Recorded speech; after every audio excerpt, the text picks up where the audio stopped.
Hey, let's play some D&D on stand. What if I said yes?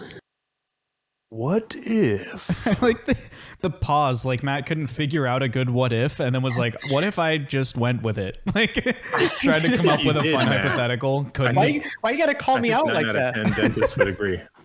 I always gotta call you out, Matt. It's it's in the contract. You're right. Damn, I should have checked the contract. That's what happens when you don't check the contract. That is check the contract. Yep.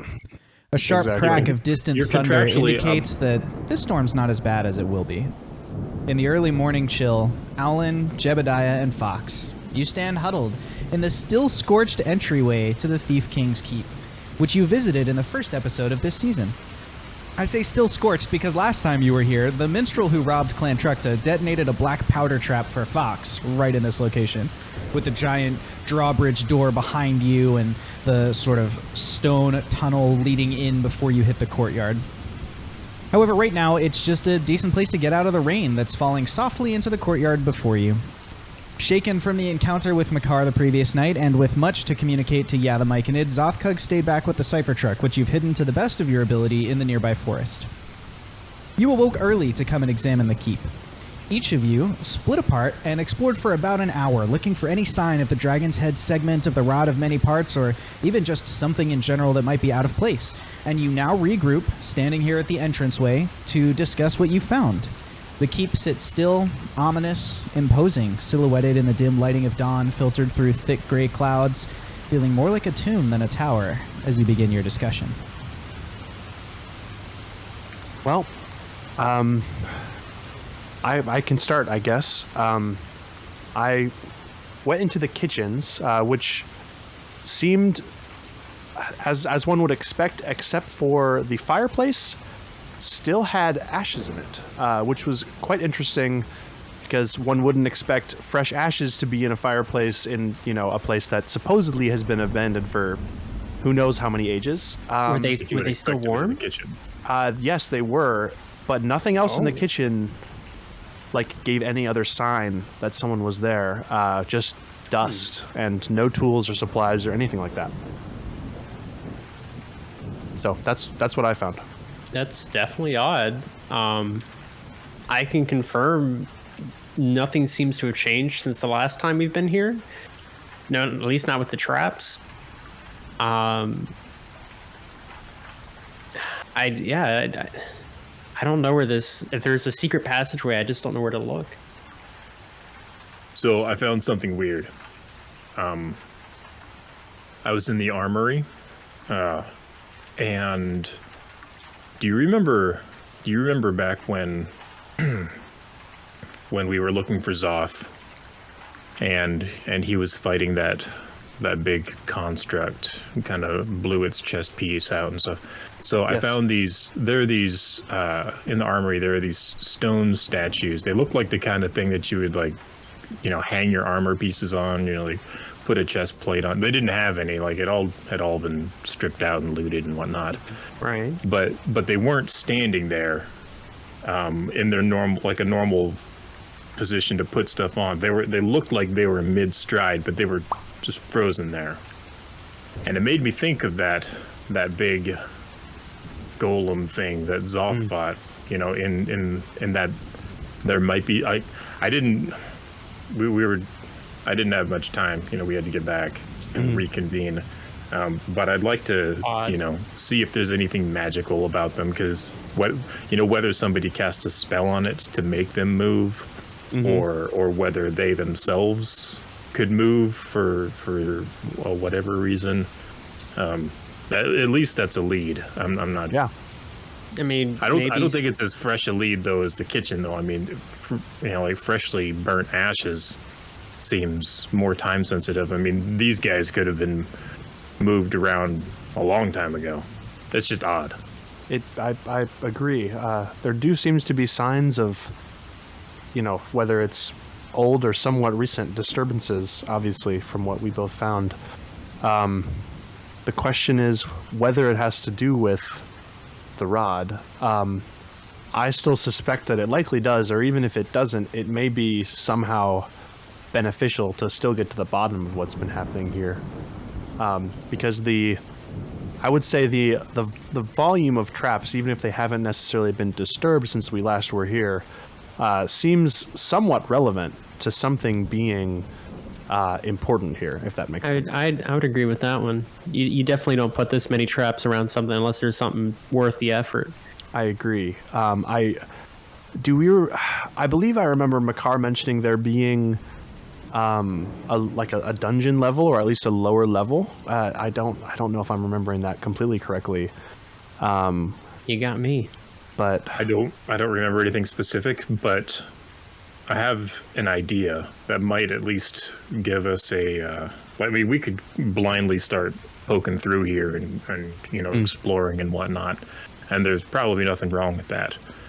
But you remember when we were looking for the rod that Makar had, and I cast locate object to see if we could try to follow him, plant that object on him. Yes. So I'm just supposed it works by describing or naming an object that's familiar to me, and while I'm not familiar with that rod specifically, I thought about trying to draw some familiarity. We have the iron rod, right? Mm-hmm. So I'm at least familiar enough with how the rods in general work and are, and I have seen an imprint of the rod in the Eos Lore Foundation. This is true, yes. Wouldn't you need color as well? I mean, I don't know how that works. I mean, if we don't know, it's worth a shot, right? But yeah, I'm just wondering if I can put 2 and 2 together, and maybe it'll give us a lead. Worst case scenario, would there be any drawback to trying it? I'd burn up a shell. It's a low level one. It's only one of my level 2 guys. I believe it's worth a try at least. Okay, well, I'm going to take a number 2 shell and pop it into my blunderbuss, and I am going to cast locate object. It's going to fire off almost like a flare, and it's going to make this little pulsing light thing that floats, and it's going to, if this does work, DM, and this is enough familiarity for me to become familiar with this object to cast it, it should point in the direction if it's within 1,000 feet of me. If it doesn't, then I'll let you interpret how that goes down, whether I'm not familiar enough or it is not within 1,000 feet. What color is the pulse normally? I hadn't really thought about that, and I would imagine it's white and orange, almost like a flare. Okay. You know how it's really bright at its center, but it kind of fades out into orange and red on the edges. So you cast the spell, and the white and orange flares up like you're used to, but almost immediately the color of the flare suddenly switches to a really dim blue and almost sputters out in front of you. And it just kind of falls ineffectually to the ground. Just kind of okay. Is that a good thing, Jeb? It is a sign your spell hasn't worked, Jeb. Okay, I was gonna say I've only cast this once and it worked last time, so probably not. I think didn't work. There may not be enough familiarity. I believe it likely that the spell probably rides on the fact of having actually seen the object in person. Worth a shot. Yes, I believe it was. Well, in that case, if we want to, I know. Fox, you are very skilled at observing, and I know that you had no luck where you looked. However, I think bringing you to perhaps the kitchen first, and if we find no more leads, then maybe to the armory. I think us having more eyes on it, maybe to find more clues, if that makes sense, and investigate further. I definitely think that's worth a chunk. Unless we think searching the keep for a different, like a hidden entrance, like just searching generally for a hidden entrance or a stairwell to the lower level, to a lower level. I definitely think the fact that you found warm ashes in the kitchen and not a less else disturbed, I think there's something going on there. Maybe we could pick up a trail there. Do we want to leave like a lookout maybe? I mean, Zoth is here. Yeah, let's see. I know he doesn't like this place much, but I'll see if I can't convince him to, keep a lookout. Because I heard a sound earlier when I was up top, and it might just be the thunder. That is interesting. Do you think? I must do you think someone's maybe watching us, or? Obviously, it could have been the thunder, but it just sounded really far away and just not the like kind of thunder, not thunder. I don't know. Just sounded weird. I do sit right with me. I do think it's somewhat valuable to have Zoth at the actual cart, if that makes sense. That's where he is now. Yes. So I believe that. I myself could point you in the direction of the kitchen. Stay out here for a bit. You guys can message me if you need anything. Perhaps, do we still have those messenger, were they earrings, if I remember correctly? I mean, we don't have to go through all of it. You got the earring. I have the earring. Well, then perfect. Well, then I can stay out here. You guys go and investigate further into the kitchen. I don't think we have to go through all that. I'll just go tell Zoth what direction I heard it from, and I'm sure it's nothing. Okay. So I'll come right back. Okay. Okay. I'm gonna add a die to the tension pool since Fox is coming back. Fox, you leave and communicate to Zoth just like you're saying. While you're out, Jeb and Aulen. Yes. Something feel a little weird about Fox just now. Or is it just me? Am I reading into this? Because I know he's a little weird sometimes, just in general. So I don't think it's necessarily uncharacteristic, but I was just like, that was, Fox. He's wordy when he has to be, and he was really wordy, for unnecessarily wordy about, hey, I'm going to go talk to Zoth. That is quite interesting. I hadn't quite thought of it that way. However, that was somewhat uncharacteristic of him. Normally, if there's something that's bothering him, he's quick to voice that. Or shut it down. Be like, hey, leave it alone. Don't worry about it. Not to jump to conclusions, however, I believe it's something that could be entertained. Do you believe that he could be under some sort of control? I mean, our company policy has been so far give him a bob.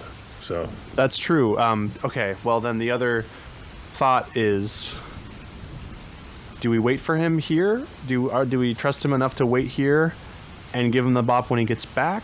Or do we want to... I guess it could be quite dangerous to attempt to seek him out at this point. I say we just put it in our back pocket for later. Just keep our eye out. I will... if anything, Zoth is very perceptive. He will know if something's up with this I think that, once again, that's assuming that he actually did go to talk to Zoth. That's fair. I could cast a message and be like, "Hey, Zoth," I think that's a decent idea. Also, what I will do is when, or I guess once again, not to jump to conclusions, if he returns, I'll give him a hefty pat on the back.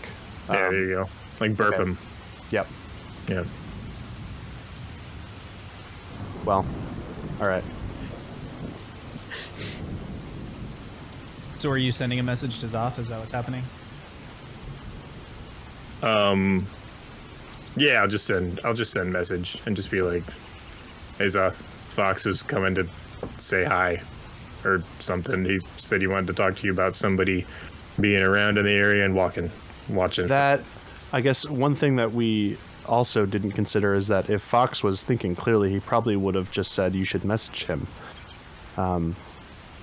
Or I could message him since I have the earring. A few moments go by, and you get Zoth's reply, and Zoth goes, "Oh man, that's weird. I haven't seen him." Yes. Well. Okay. Then. He hasn't seen him yet. Then. Yeah, he could be walking up there. We'll check in a little bit. Okay. I would say stay on your guard. Be ready for something. Yeah. Hey.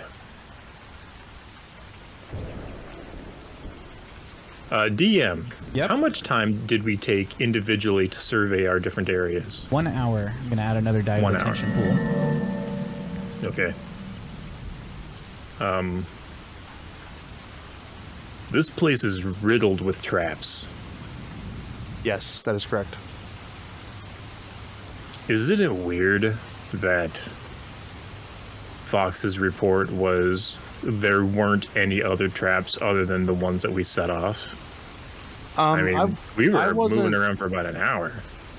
I personally didn't interpret it that way. I thought he said something more along the lines of none of the traps were disturbed except for the ones we disturbed.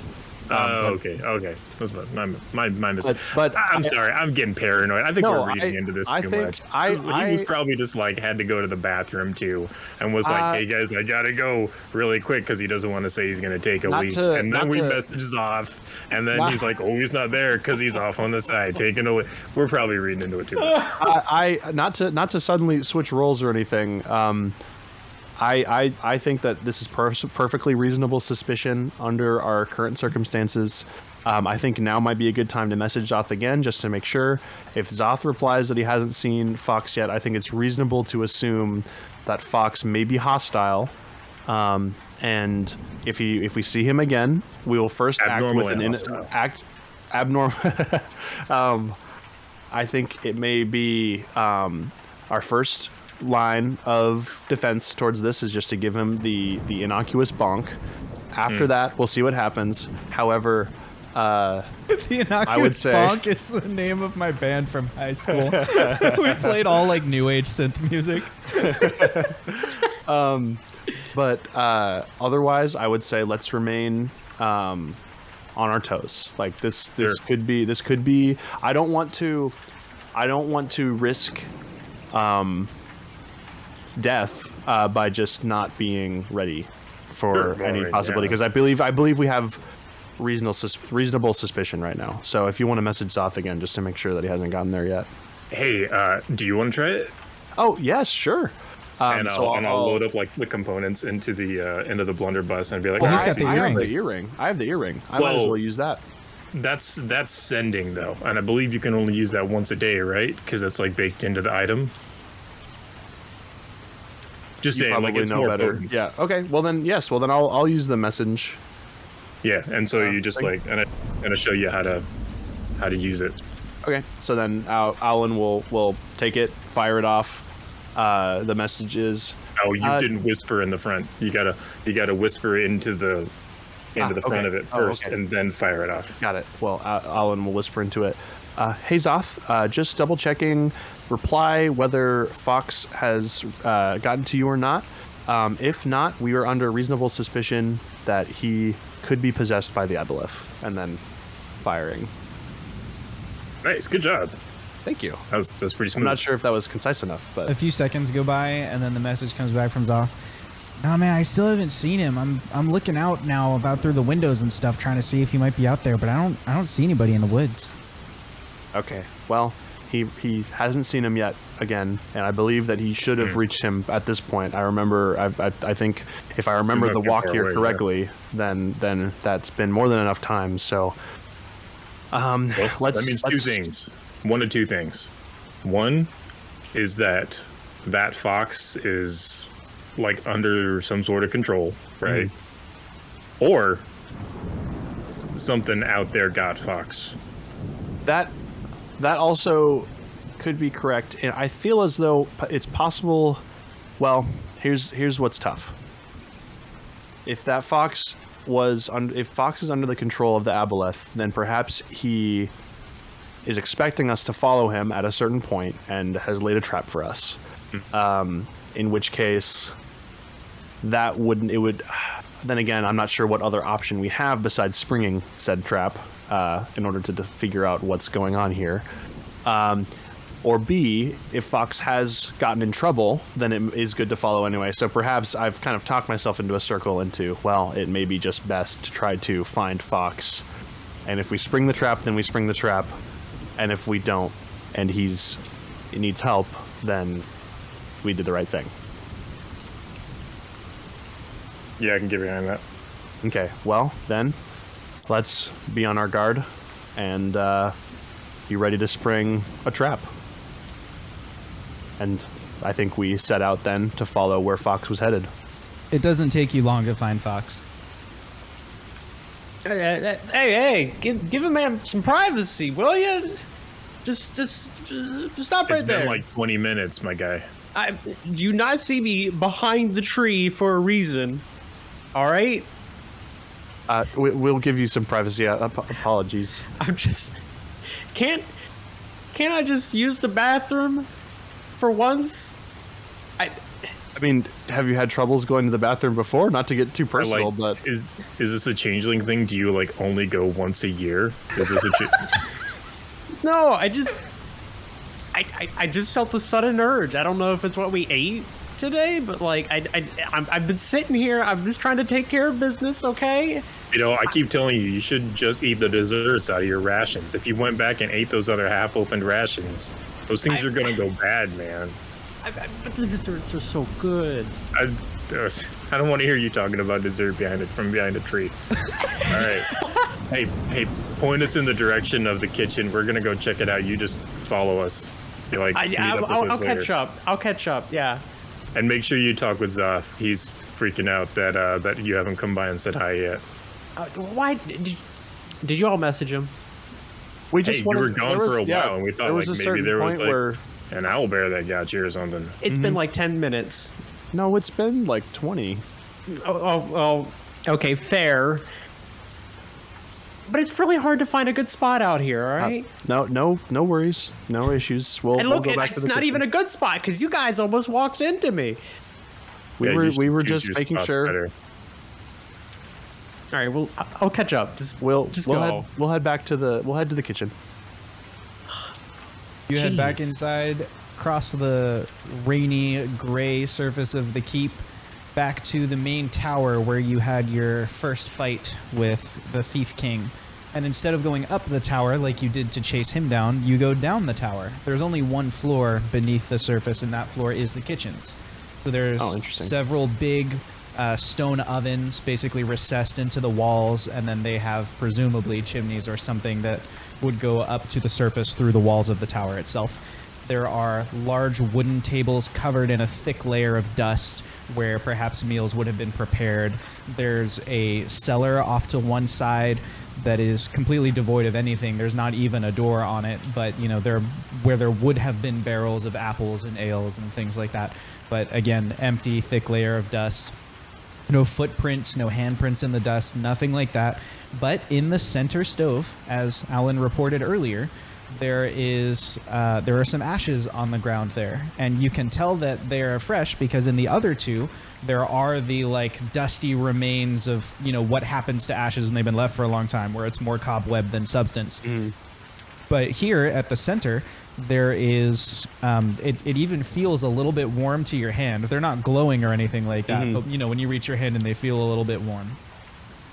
So these must have been left overnight, or magically somehow kept this way.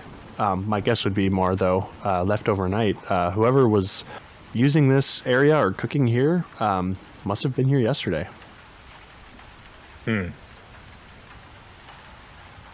Is there water coming down from the chimneys?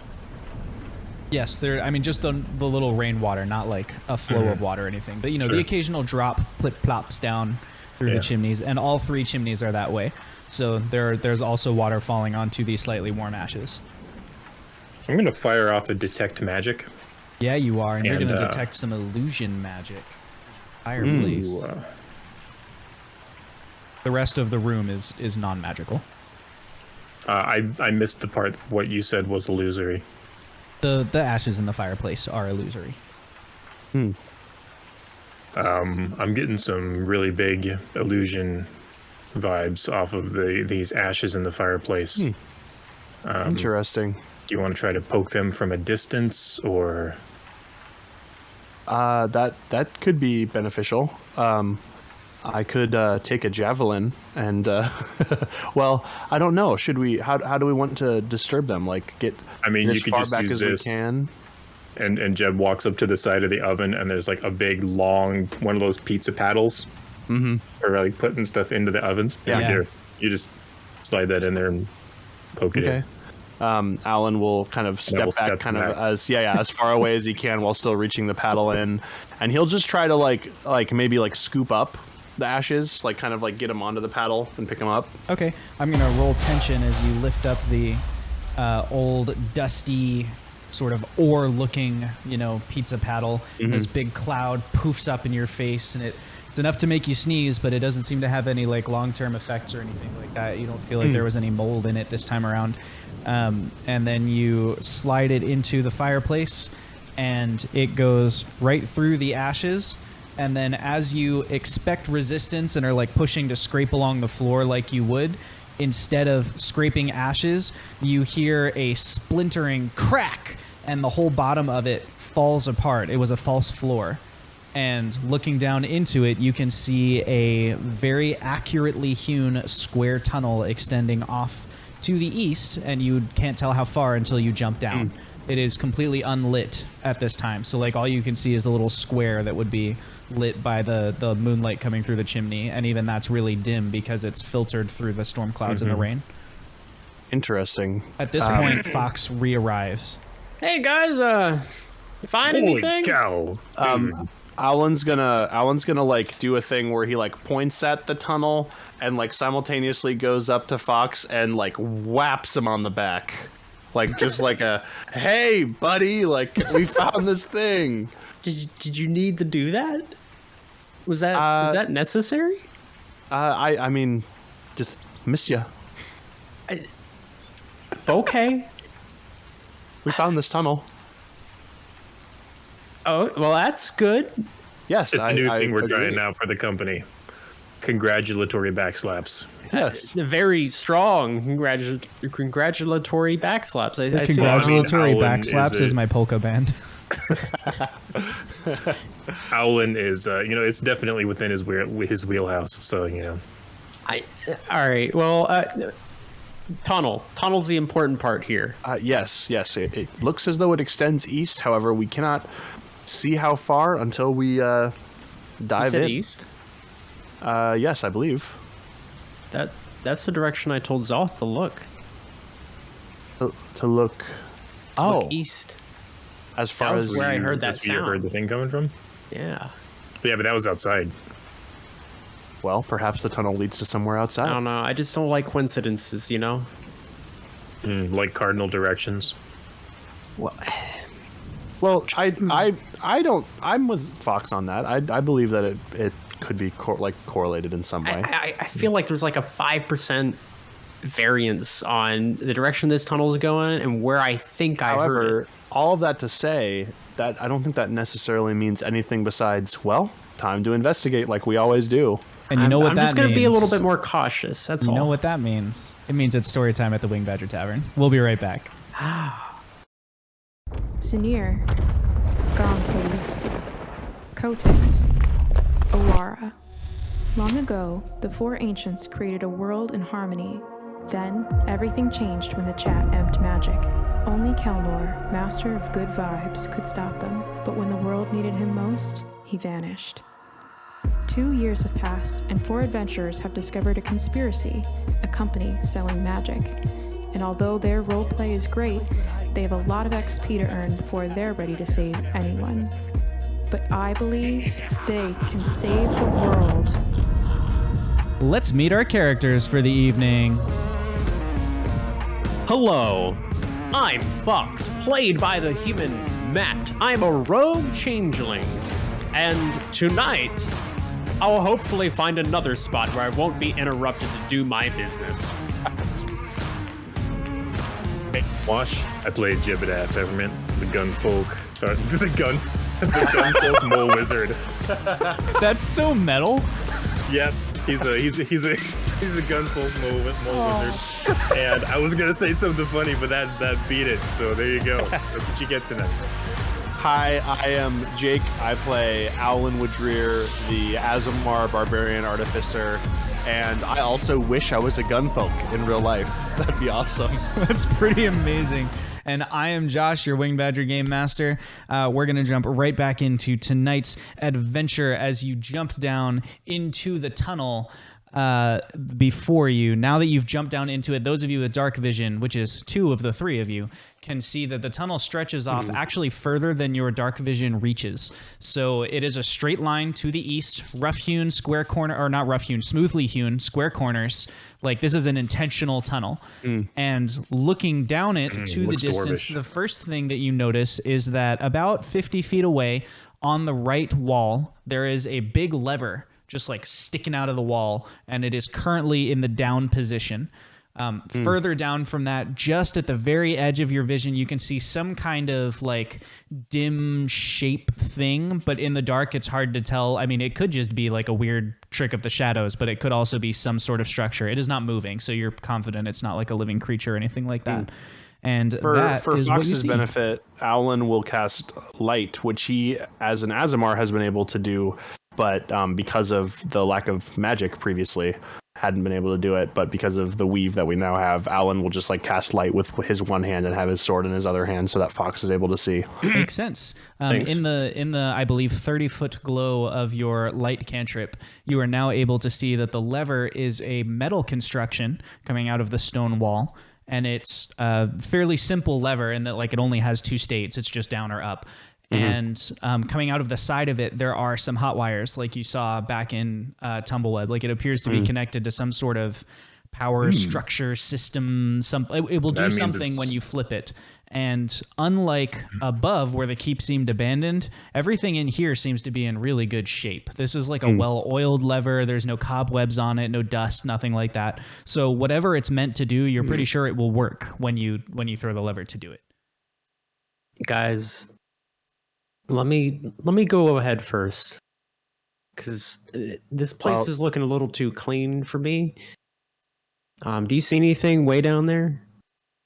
Just a vague outline of something. I will say, in order for you to be able to see if you go ahead first, I will probably need to follow closely with you. Yes. Just put like your hand on my shoulder and like tap me if you see anything I should stop for. Sure. Also, just like not to sound accusatory or anything. Are you okay, Fox? There seems to be just a little bit. Like you seem to be a bit off. I don't know, man. I think just a little on edge, you know. Is it? It's not really. There's no heights around here. No. It's nothing about that, and now's not really the time to go through it. I mean, I'll talk about it later. Okay. Okay. Let's just focus on not dying. Okay. To potential traps, which I will now search for, DM. With an investigation roll. And I rolled a beautiful 2 on the die. So that's a total of 4. All right. You don't see any traps on the lever, but I mean, it's in such good shape. Like, it's hardly even worth looking at a lever like that for traps. I'm not seeing anything that sticks out. Is there any reason to flip it, though? I don't necessarily know. I Aulen, believe you that could make an Arcana check on it using your Artificer skill to try and divine what it does. Oh, okay. I will do that. When the DM hands you the what you should be doing. Yeah, no kidding. I'll take the freebie. Well, it's a use of the skill that he probably wasn't thinking about because he multiclassed into Artificer like a minute and a half ago. So 1 minute and a half ago. yeah, Exactly 1 minute and a half. Dang. I got a 5 on the die, which is 8. You're pretty sure that the lever is connected to the lights. You think that there are probably some overhead lights in this tunnel and that the lever will trigger them. It seems as though this may be connected to a lighting system in this tunnel, which I don't know if it would be beneficial to trip it or to flip it as to make our presence known if there happens to be anyone else in this tunnel, if that makes sense. I believe if we or flick it. No, I believe if this is connected to a lighting system, it may be best not to switch it, as to not to let people know that there are other people in this tunnel if this tunnel happens to be that long. Even though I would really love to be able to see as far as you guys can right now, I 100% agree. That is understandable. I will keep this dice. I will keep this light cantrip cast while we're in the dark, so that you're able to at least see somewhat. Just let's go slowly. Keep your ears out, all right? Okay. And so I guess we'll continue on towards the vague shape. Yeah, should I roll again for traps? Sure. As you continue your journey down the mysterious tunnel you found. I rolled another beautiful number. You know what they say is the loneliest number? 3. It's 1. All right. I rolled a 1. You are just like it is so weird to have your vision stop 20 feet out or 30 feet out instead of it like fading like it normally does, that you're having a hard time turning the shapes you see into information. And so you're like doing the best you can, but it's like your eyes are playing tricks on you. And so it's hard to really like scan closely in the cracks or the crevices. But as far as you can tell, there aren't any traps that are like immediately apparent. There's definitely no tripwires or anything like that. As you walk down the hallway, after about 50, 60 feet, there are statues standing at attention along the sides, the left and right side, in like an armor hall or a trophy hall would be. And these ones are standing like you'd expect, where they have their hands basically clasped in front of their waists and then a sword point down touching the ground in front of them. They are fully steel construction. So like the sword is part of the hand, is part of the arm, it's like all one piece. And they're all standing on little pedestals. And Aulen especially, like you kind of recognize the hallmark attention to detail and sort of stylistic engraving that was Makar's signature move when he was building things back at the ALF Tower. He never built anything on this scale when you knew him, but even as a little tinkerer, he always had that. He would spend months and months to get something perfect rather than doing it just good enough, and that's what these are. Aulen will like while they're like kind of motion for a halt a little bit, like no danger yet, but just and then he'll quietly these statues, or perhaps they may be golems of some kind, or potentially golems of some kind, do bear the hallmarks of Makar's craftsmanship, at least from when I knew him. So I would say continue to be on your guard. Wait a minute.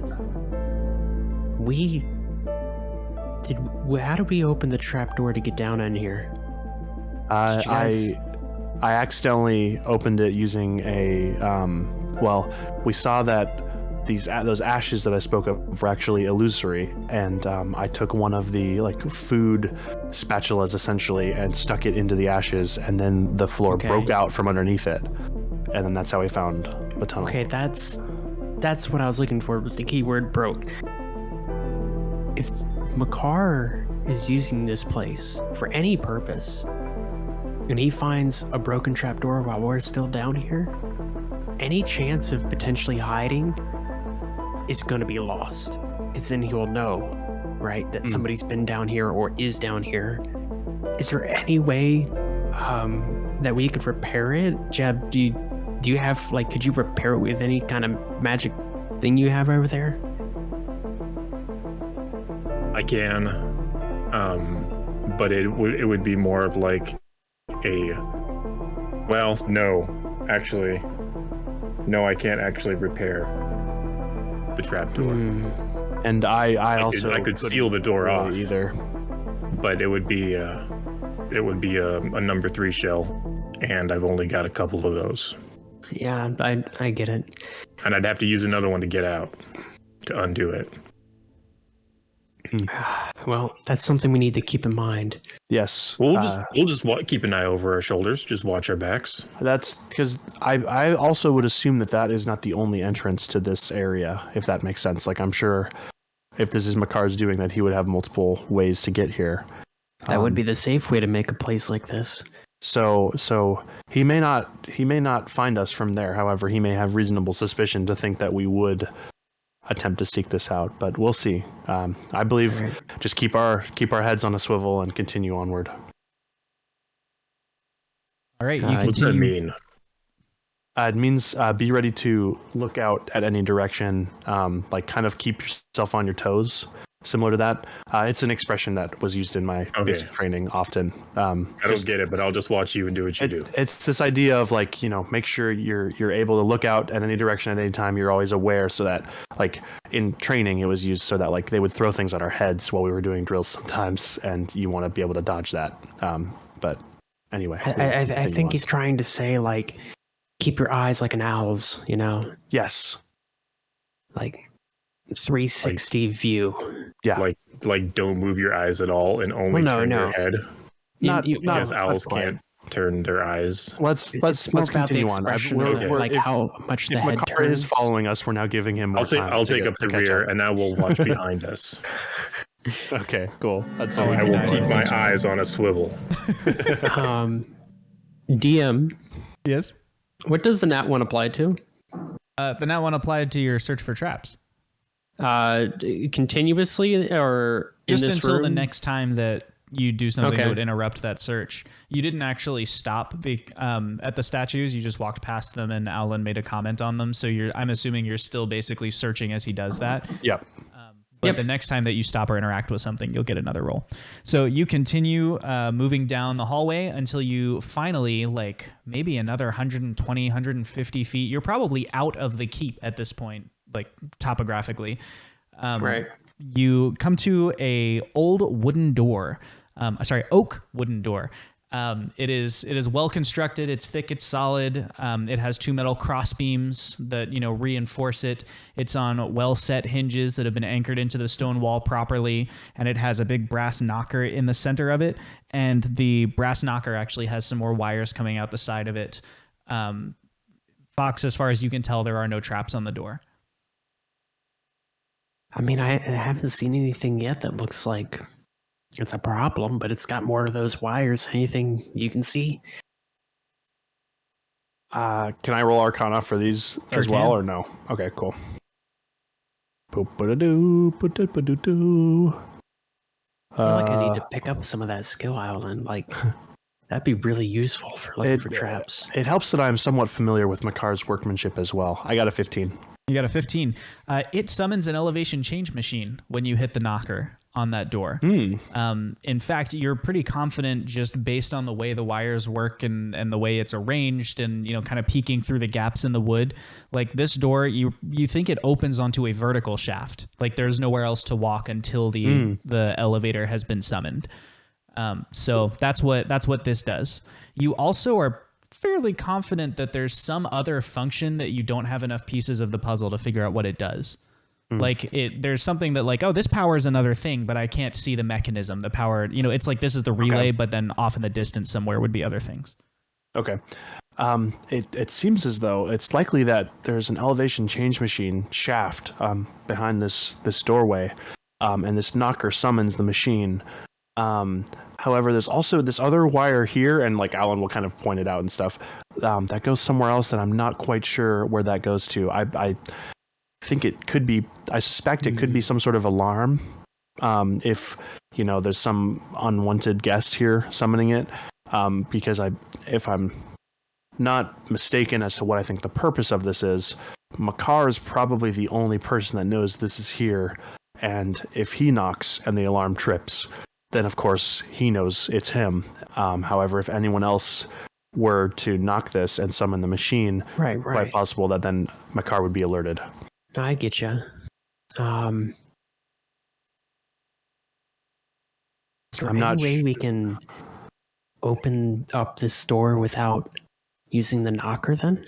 Well, we could open the door. However, it would just be an empty shaft. There would be no elevation change machine to take us anywhere, if that makes sense. That never stopped us from going down before. This is true. That's got a point. I'm not sure whether the machine would take us down or up. I do not know. Well, there's only one way to find out. Yeah, so can we try to open the door without summoning the machine? Or you can, but the door doesn't budge. Okay, interesting. Well, are the hinges on the inside or outside? Hinges are on the other side from you. Important details. It is important. Well, well, there's no burrowing through. This is like stone walls. Yes. Do you think if we cut the wire? I was thinking about that. What's tough is we don't know 100% whether it is an alarm. That's my suspicion. There's a chance that perhaps the other wire leads to something that's actually necessary to operate the machine or for another piece of the puzzle in order for us to get to where we need to go. What you could do if you decide to disable this is I'll let Fox roll a sleight of hand to disable it with advantage because Alan is assisting him with his understanding of artifice, just so you know mechanically what you're looking at. I mean, okay. I just don't trust it. If you know that this one wire summons the elevator, I don't know what the purpose of that other wire is, and I don't like it. For all we know, it could start like a little campfire downstairs. That way, by the time you get there, you're ready to cook a meal. I don't know. That's fair. I think if you want to do the hands-on of disabling it, I can help you. I can guide you through it. And I think we'd be able to get it done fairly easily. All right. Let's do it. Here goes nothing. Adding a die to the tension. What do I do with this wire, Aulen?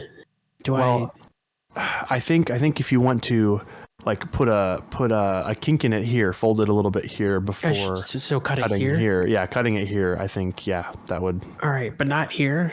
No, I think as long as you cut the power here, I think that could do it because there's a point over here where it looks they get a little bit entangled and it's hard to tell which is which. I don't want to take that risk necessarily. All right, that's a 13 on the die for sleight of hand. Oh, you said on an advantage. Yeah. Never mind. That's a non-nat 20. There you go. Ooh, there we go. You are able to very dexterously and with Aulen guiding you, clip just the wire that he wants you to cut, and you bind it back in a way where like it can't short together with the other wire, and you hear no noises, you see no effects. So you are fairly confident that whatever it did has been disabled. Well, I think now it's only thing we can do is knock. Here's open. And I knock. You knock. The first thing you hear is a flickering noise as some kind of power echoes through the shaft, and then you eventually hear the rattling of something metallic moving towards you. It takes about a full minute for the carriage to make it to where you are, and based on the sound, you're pretty sure it came from beneath you. Once it has pulled even with the door, the wooden door in front of you unlatches, and you are suddenly able to swing it away from you and step onto the carriage. It is a metal cart. It's basically just a perfect like rectangular prism. Like there's nothing, there are no imperfections in it. There's only one button, like there's just a go button basically in there. The go button is already glowing as though it's powered. Like you don't need to put ciphers in or anything like that. You would just push it and it presumably would do the thing. Now that you're standing in it, because it has a solid ceiling and floor, you can't tell if the shaft continues above or beneath you. But again, you're pretty sure it came from down, so you think you're probably going to go back down when you hit the button. And that is the full situation. I only see one button. I think we're too far now to go back. Come on, Jeb. I want to push the button. Well, do the honors. You do the honors. All right. I flip my blunderbuss around and I bop it with the butt of my butt. You push the button and the elevator drops like a stone, whoosh, falling down and down and down. It's almost as if there was a brake that someone disabled somehow. It zooms downwards for a solid while until it lands with a thunk, a huge slamming noise, and you feel all three of you in the ground, this depressed click as a pressure plate gets activated. Looking up above you, a pipe has opened in the ceiling and water begins gushing down towards you. Everybody roll a strength save to maintain your footing as the water slams into you and tries to knock you over. Wow. I rolled pretty good. 19. 10. 15. 15. All right. Everybody except Fox holds their feet. Fox, you do not. What that means is that Jeb and Aulen, you each have 1 round to do something before the water is over you and you're not able to breathe. Fox, on the other hand, misses that 1 round, and so the water will, in 1 round in 6 seconds, have gone over your head. But because you lost your footing, it's like all you can do to just get your head back to the surface and try and breathe through it, but it'll be too high. It'll fill the elevator. So Jeb and Aulen, what would you like to do with your singular action? Is there any what do we see in the, is there any way to get out? Is there any sign of water escaping anywhere? The ceiling above you has a big hole in it now where the water is pouring through it, an intentional hole, a thing that is slotted open. And other than that, you can't really see anything else. So you would have to swim upwards through the torrent of water, basically. You'd be fighting against the downward push to get back to the pipe and close it, which is presumably the only way to stop this flow of water. All right. I have a question. How big is the hole? The hole is, certainly big enough for Jeb to get through. I was thinking Aulen could swim through it. So it's like a person size, like a 5-foot square. Okay, and how much water is in here with us at this time? We just hit the ground. Jeb has his footing. He's like, oh snap, water's pouring in. About how much water is in here? Right now, there is enough water that it's up to Fox's waist, which would normally be over Jeb, except that you managed to jump on Fox, which is why he was not able to keep his footing in the way. When he got knocked down, you were able to get out of the way of him, and you're basically surfing on Fox now. Okay, so we've probably only got 1. Yeah. All right, I am going to cast Shape Water. Okay. And I'm going to freeze the water coming out of the pipe so that it creates a plug and stops it for now. Got it. Shape Water takes effect. The water freezes exactly as you expect it to. Now, I'm assuming with Shape Water, it's still there, right? You haven't cleared it away from the pipe because the new water would flow down, right? Because you can only control... Right, I have made a plug. And I'm all right, guys, this is going to last about an hour. We have some time to kind of make a plan here. That was unexpected. Oh, sorry. Help Fox pull him up out of the water. Jeez. Well, actually, no. I just pat him on the head as he stands up because I would be underwater. You all right, Poe? Yeah, no, I just, classic fall down a hole. Yeah, it's on brand. That does seem to be a reoccurring theme. Well. All right. We find a way out. I started searching the door, where the door was. Where the door presumably was. So yeah, there's one side of this that basically is not a wall. Through that one side, you can see there's a little teeny slit basically between the floor of the carriage and the wall itself, and the water is draining out of it very, very slowly. So presumably if you could shut the pipe off, the remaining water would drain and you would not drown. It's not like you're trapped in here and would die. However, there is no door there. When you kind of poke your head through the trap door at the top of the elevator, that 5-foot section that disengaged to allow all the water to pour in, you can see that 1 elevator's height above you, there is a wooden door where, presumably if there were a brake still attached to the elevator, it would have just stopped on its own and you could have just gotten off. So that's where you could leave. Other than that, there's just looking way back up, 500 or 600 shins. There's the other door that you just entered through. Well, is there any way to, we could attempt to boost ourselves up? I'm trying to think what's a way to get up to that door. How far up is it? Is this through the ice? 1 elevator's height up. No, the pipe, it's I think that what Josh was describing, it sounds like, we can scoot around the pipe and get out of the top of the elevator, kind of. That's what I was confused about. The pipe's at the top of the elevator shaft. So the water is plugged up at from the top very of the shaft. Got it. Oh, wow. And then you have this hole in the thing. Okay. I know about your spell range. The way that it was originally designed is the pipe actually comes out of the wall and points down. It just was a lot to describe for this purpose, but yeah. Good to know. Know. Well, then... We gotta try. Yes, yeah, you want to give me a 10 finger? Yeah. Me up there? Aulen will hoist Fox up, or Fox and Jeb, or Fox or Jeb probably wanted to, like one of the other. Probably you were able Jeb to get first. them both out. You're a barbarian, Jeb's tiny, Okay. and Fox is light. So yeah, you lift them both out through the hole, and then you can make an athletics check. Don't worry about the check. You have plenty of time. So you pull yourself out through the hole as well. Okay, and so are we? Are we just standing at the top of the elevator now, or are we actually you are through the door? standing on top of the elevator carriage, and then another full carriage height above you is the floor. So like you need to go basically a full Aulen height to get to the next section. So you could boost the others, yes, but then you'd have to climb up it. Well, I mean, if that's Repeat the process. Yeah, I mean, let's do it again. All right, you do that, and now Fox, you are standing on the inside of an oak door. The pins are on, like the hinges are on your side of the door, but it is shut. Okay. Does it look like it will move on its own, or or is it locked? It looks like, as you examine it, it looks like there is a piece of the wall behind you, like opposite the door, that perhaps is meant to get triggered by the elevator. Like there's a little thing you could push. And so if you're able to push that in, the door will swing away from you. But when you let go of it, the door swings shut. So you do need to find a way to have it depressed while you are looking at, just sit insulted, I guess. Keep it depressed while you're looking at the door. All right. Okay. So that switch over there most likely triggers this door.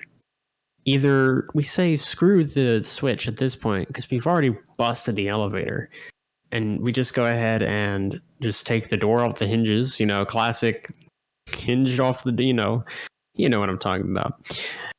Either we do that or we find some way to keep that stone over there pushed in. What do you think?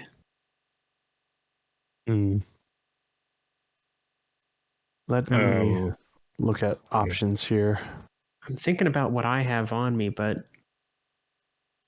I don't think I have anything long enough. You didn't keep that pizza paddle with you, did you, Alan? No, I did not. Didn't think that there would be any more need for pizza. I got a crowbar, but it's not, obviously it's not long enough. But it's about the longest kind of pole thing I have. I have a decently long wingspan. As long as I'm trying to think of how to keep it open, because I boost you up, and Do then we need to hold it? Yes, it needs to be held down. That's the problem. I'm just gonna take the door off the hinges. Okay. I'll just fly. It's okay.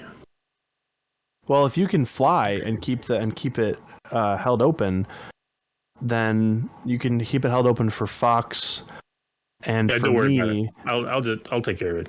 I got it. Okay. Yeah. No, okay. And I'm going to use the amethyst. Okay. I'm going to burn a single charge of the amethyst and cast fly on myself. It's good for 10 minutes. And I will Jeb just kind of levitates up. He's not on the flying on his blunderbuss anymore. Yeah. And you just kind of this is weird. You okay, Jeb? No, I didn't know this would be such an and issue.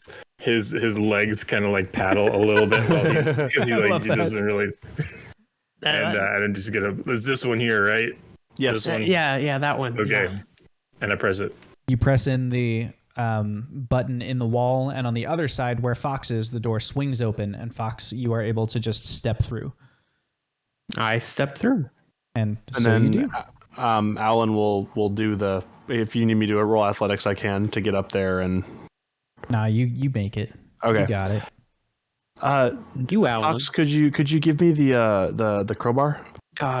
Yeah, sure. Let me just. So Alan will grab the crowbar, and he has a pretty long wingspan as him being the tallest member of the group. Can he reach around the doorway and press the crowbar against the thing, or is it too far away? You can do that, but you would have to be you are hanging over the gap, basically. So you have one hand hooked on the edge of the door, and then you are kind of extended out, which will make it, you'll have to roll a save to get back in before the door closes on you. What kind I of have I have an idea though. I think we're okay. Okay. I'm going to go back down and fill up my water skin with some of the water. Okay. and go up and pour it, like push the switch in, and I'm gonna cast Shape Water and freeze it pressed in. Is Shape I Water... should be able to keep 2 of these effects. You can cast this spell multiple times. You can have no more than 2 of its non-instantaneous effects active at a time. Cool. That's what I was just checking, is if you needed concentration. So yep, that works just fine. And you shape the water to basically push in with its little water weight. And now you are able to, everyone gets through the door swings shut behind you, and it's no big deal. Now that switch, we got an hour, and then it's going to close. So thinking about that now, Fox, if you want to pull one of these doors off the hinges, we probably should have just done that anyway so we can get out of here. I'll go ahead and start on that. You go ahead and start on that. In the meantime, the other 2 of you, Aulen and Jebediah, you turn to look further down the tunnel, which is now heading west, right? So you traveled east to get in the elevator, you now left and are looking back west towards the keep. And it stretches out 30 feet from you before it widens to be 15 feet wide instead of 5 feet wide. And on each wall, again, there are 3 more of those statues standing at attention, those really precise metalworked statues. Each of them has the sword pointed into the ground and stands on a pedestal just like the ones above. Beyond them is a triangular room where you are standing on one flat side. It's an equilateral triangle, so you're standing on one flat side, and then ahead of you the room comes to a point. The point is directly ahead. And each way off of that extends into something, but it's hard to see because your view is obscured by a strange mist that glows with kind of an ambient dim gray. It's almost as if there's just a steady ambience in there, like a magical ambient light rather than overhead lighting or anything like that. And it kind of creates the effect of like high beams and fog does for humans, where it's like it's like just sort of a glowing white nothingness that occasionally has some texture. And that's what's beyond both doorways, and there is no other access from this area. You can either go back to the elevator or go into one of the 2 directions. Those statues are weirding me out, Alan. I got a really bad feeling about it. I agree. I think it's possible that they may be animated at some point before we leave this area.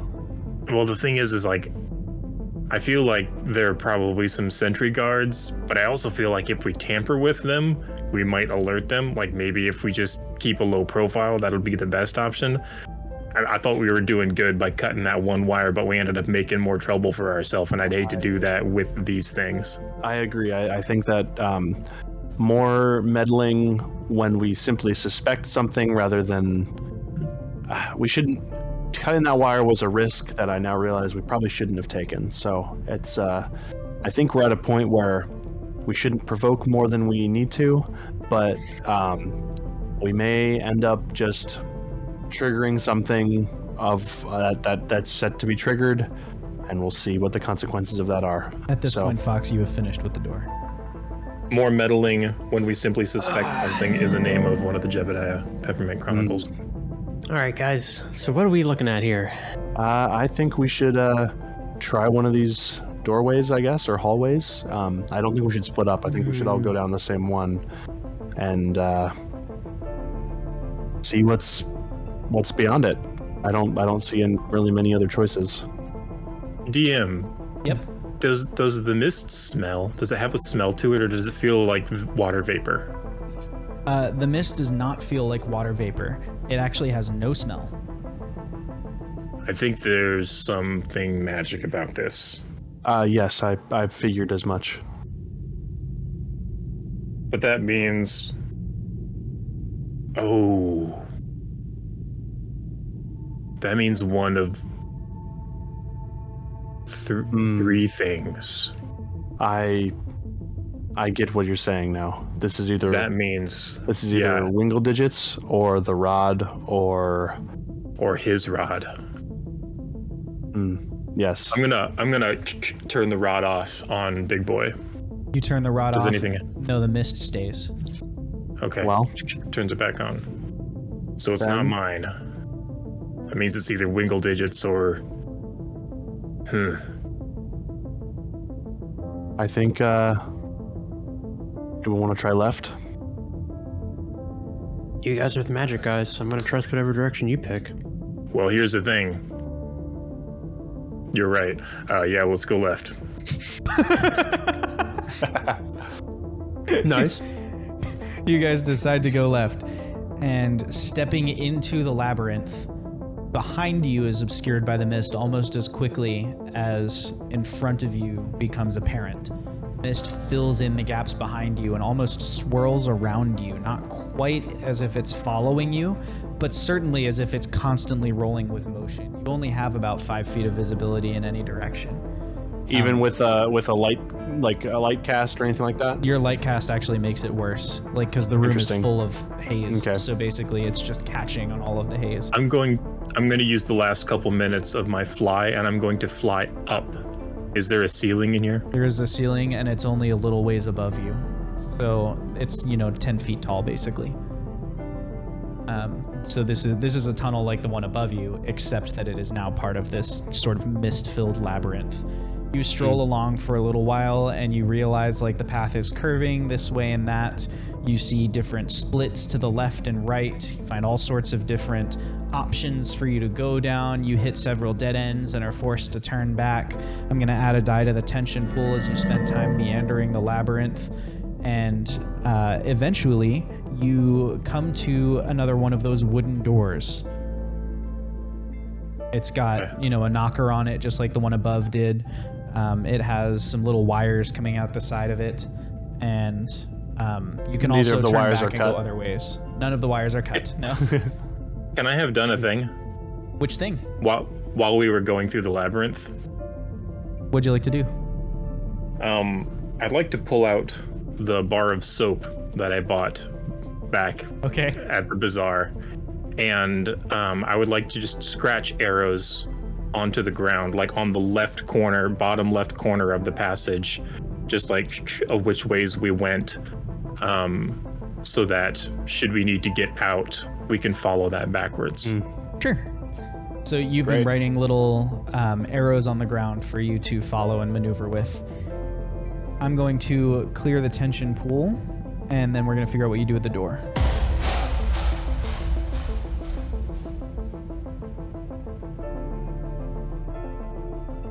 Okie doke. I need everybody to make a dexterity save. Oh Excuse boy. me. You heard me. Dexterity save. Oof. Great. 11. I'm not having a good day today. No, you're not. I got a rare high dexterity roll for a 17. Ooh. I got, for Fox, hear me out. For Fox, Not this for is a Matt, very for Fox. rare roll. Nat 1 again. Dang. Okay.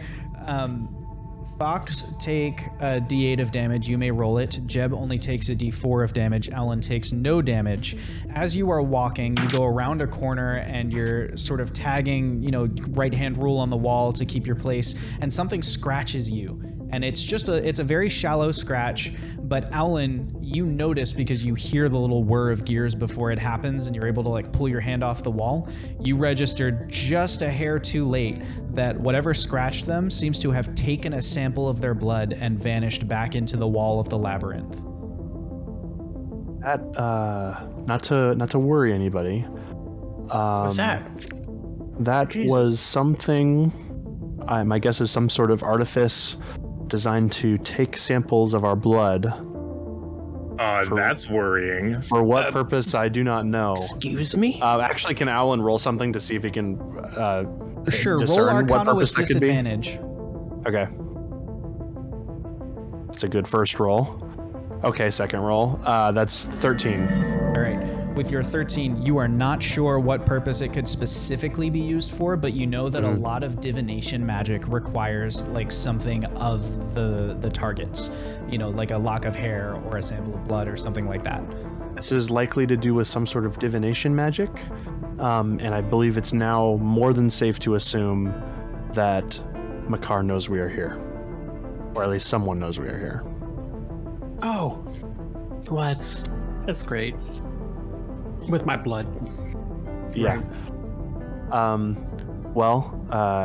I think now that we're at this door, I think that we've maybe have learned our lesson from last time, and it's just time to knock. No shenanigans about it. I'm gonna check it for traps. Okay. This time 12. you do think the second wire is an alarm. I rolled a 12. Okay. You rolled a 12. You're checking over the door for traps, and you see something that looks a little off to you, and you reach out to kind of get a better sense of what it is, and you kind of poke it, and it adheres to your hand. You find your hand stuck to the door, and about a half second later, the mimic attacks you. And leaps forward. These teeth just materialize out of the knocker of the door. Like the knocker swings up, teeth sprout out of it, and the door falls towards you and tries to take a big chomp out of you. This is its surprise round. Because of that, I'm going to just have it roll, and then we'll do initiative and get you into combat. Fox, does a 14 hit you? No. All right.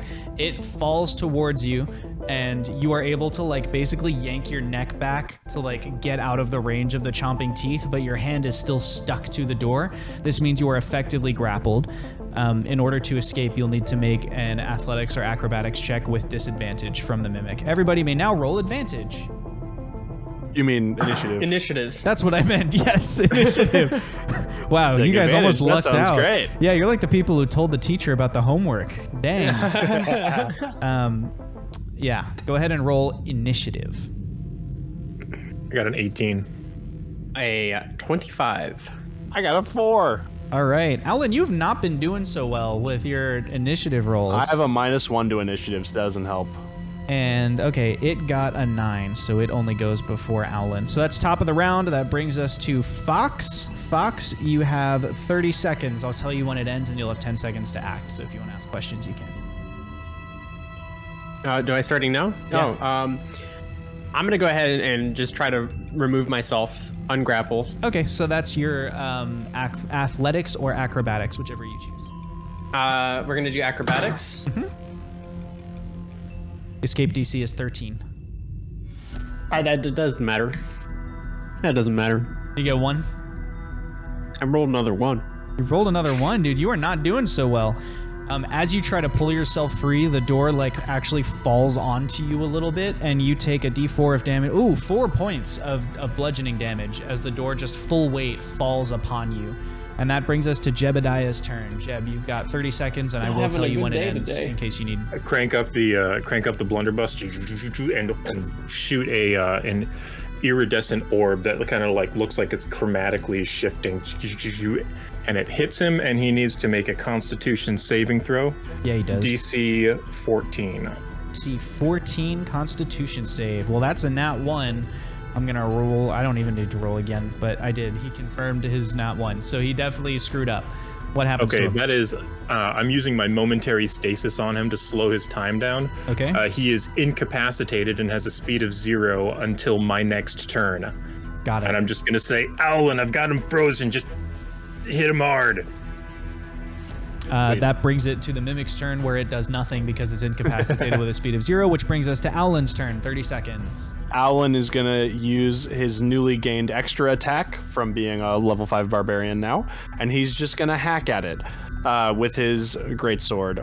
Another question I never asked, is his Scimitar of Speed now attuned from that one session where I was gone and I basically spent some of it like practicing with it, or Sure, is it not yep. quite attuned? Okay. Yeah. I don't know how the Scimitar of Speed works yet, so I'm going to learn that later, but right now, greatsword. Okay. So 2 hacks with the greatsword, gonna roll those. One of them is a 17. The other one is a 15. All right. 17 and a 15. Both of those hit. Sweet. Roll damage. Let us do it. Let us roll the damage. Okay, this one is 7. One of the attacks does 7 plus 3 damage is 10 damage. Okay. And then the other attack does only 5 damage. All right, so you do 15 points of damage. Total. Yep. And chat has granted a boon, so you can take another turn right now. You can just hit it again if you want. Sweet. Wow. I'm gonna hit it again twice again. Yep, basically just taking big advantage of that stasis. So one of them is a 16, one of them is a 10. Okay, only the 16 hits. Okay. 7 damage. 7 damage. Great. And that brings us to the top of initiative order, which is Fox's turn. Fox, you have 30 seconds. I am pulling out Shadow Walker, and I am gonna stab this thing and try to get it to remove me that way. The thrill of battle is upon me. You may attack with Shadow Walker. Go ahead and roll to hit with disadvantage because your one hand is stuck to it. I think the mimic is upon you. All right. Well, that's a 10. Okay, you attack and you are not able to connect properly, but you also have this running monologue in your head of like, No, you need to angle it this way. No, you're doing it wrong. You got to. The grip is all wrong for close quarters combat. You need to switch to a backhanded. and it's like, yeah, it's making it hard for you to focus. Jebediah, you have 30 seconds. Jeez, Shadow Walker. So at the beginning of my turn, the chromatic field around the mimic holding it and like starts to fizzle out, and I'm going to use it again and just like cranked it up and like try to maintain it. So he needs to make another Constitution saving throw. DC 14. He got 7. It's got to be a 14. So he is still like, it's like starts to fizzle out and sputter and as he fights against it, and then it firms up, and I'm just like, come on guys, we gotta like. Foxy, get out of there. I go and one more time. And that brings us to Alan's turn, since the mimic is completely incapacitated for this whole fight, I guess. Sucks to be him. Alan, what you gonna do? Alan is gonna sheath his greatsword and finally pull out that scimitar of speed, and with a speed that is obviously magical and not natural for Alan's like giant hulking physique, he's gonna do 3 attacks. Okay. So here we go. Let's roll 3d20. One of them is an 11, another one is a 16, and another one is a 19. Okay, the 16 and the 19 hit. Okay.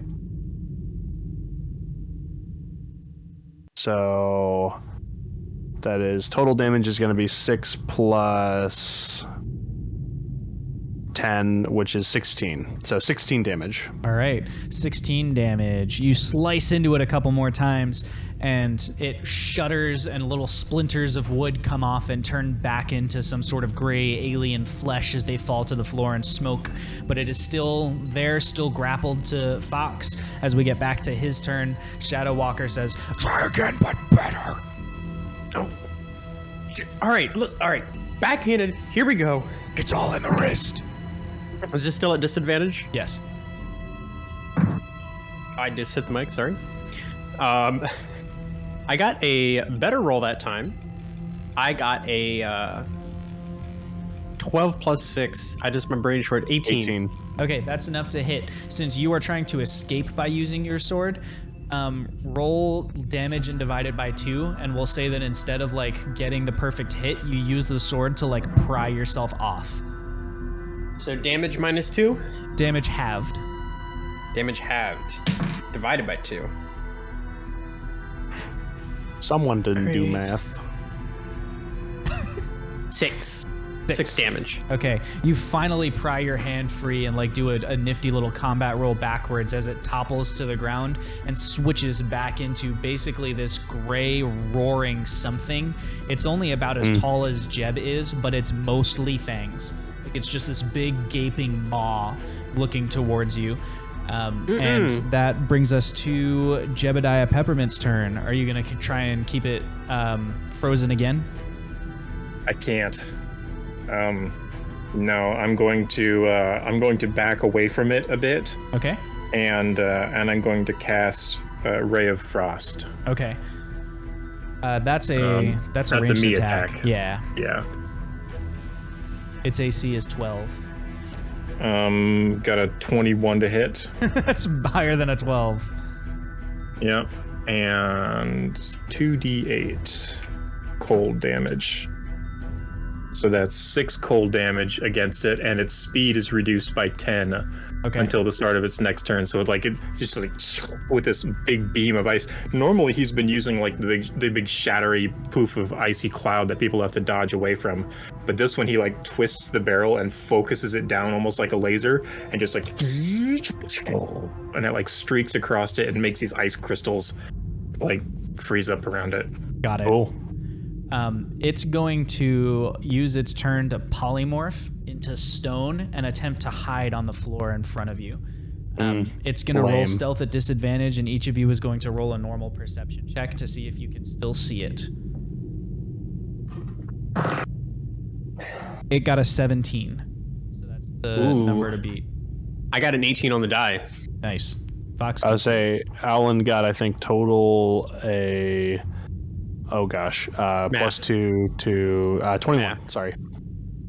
I got a 13, but I have advantage on smell checks. Can I try to smell this stinky little guy? I don't think so.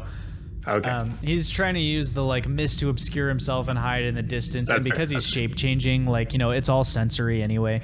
So yeah. So Jeb, you lose sight of him, but the other two of you still can see where the mimic is. And that brings us to Aulen's turn. Aulen, you have 30 seconds. Aulen's just gonna hack at the floor where the mimic is with the scimitar of speed. 3 times. I just imagine like the mimic's like, yes, I'm on the floor. No one, and then just Aulen's like, bah, bah, bah, bah. Exactly. Okay, so I got a dirty 20, a 26, and a 15. Aulen uses his final smash on the mimic. Just slices into it 3 times. It only has 8 hit points. You kill it. So you are able to firmly destroy. It looks at first like he's chopping up one rock into smaller rocks, Jeb, until each of those rocks wilts back into the sort of gray, like sludgy fleshiness, and then fizzles away into vapor. And then there was silence. Aulen holds the scimitar of speed up and just kind of looks at it. It's like, I honestly did not know what this kind of speed felt like, but this is quite helpful. And kind of good on you. Thank you. Been working out, Aulen? Like, geez. I wish that were the case. It is in fact magical. Plus, the style of workouts that I do generally reinforce strength rather than agility. I know it's magical. I wasn't complimenting you on your working out ability. Oh, well, it was supposed to be like a joke because I'm still obviously better. magical. This was all you. Shadow Walker, it's okay. Jeez, I know I messed up. Sorry, Shadow Walker was just. He's a little upset how I handled that. Your sword insults you now? He didn't insult me. He just felt Don't like... lie, it was an insult. You sucked. he just felt like he's better than whatever sword you got. Well, I mean, to be fair, he does seem to have sentience, which is quite interesting. I would say in that aspect, your sword is much more intriguing than my sword. However, I found my sword to be very handy in this situation, while it seemed as though your sword was not necessarily as much of a boon as mine in this situation. Not to say that it's not necessarily a boon in other situations. Yeah, but sometimes maybe it just needs to, shut up and let me think. Well, don't let it get talking negative to you. If it ever gets you down, just tell it it's blowing smoke. Oh no, it's fine. Well, right, Shadow Walker. Oh, it's okay. He's being quiet. He's giving you the cold shoulder, I guess. Well, in that case, I mean, love you, buddy. I think it's just time to continue forward. No, the sword. Oh, the first time I hear you say the L word and it's to a weapon. Interesting. Okay, that's fair enough. That does fit with. That's fair. Anyway, let's continue on. This sort of strange, misty, mazy something. I would like one of you to roll a survival check to orient yourself directionally to try and figure out which way to go as you continue moving forward. If Fox wants to do that, I'll do it instead. What?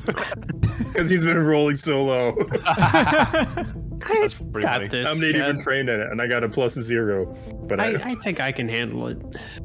It's like the old left hand rule, right? Jeb just crosses his arms and just like I'm ready.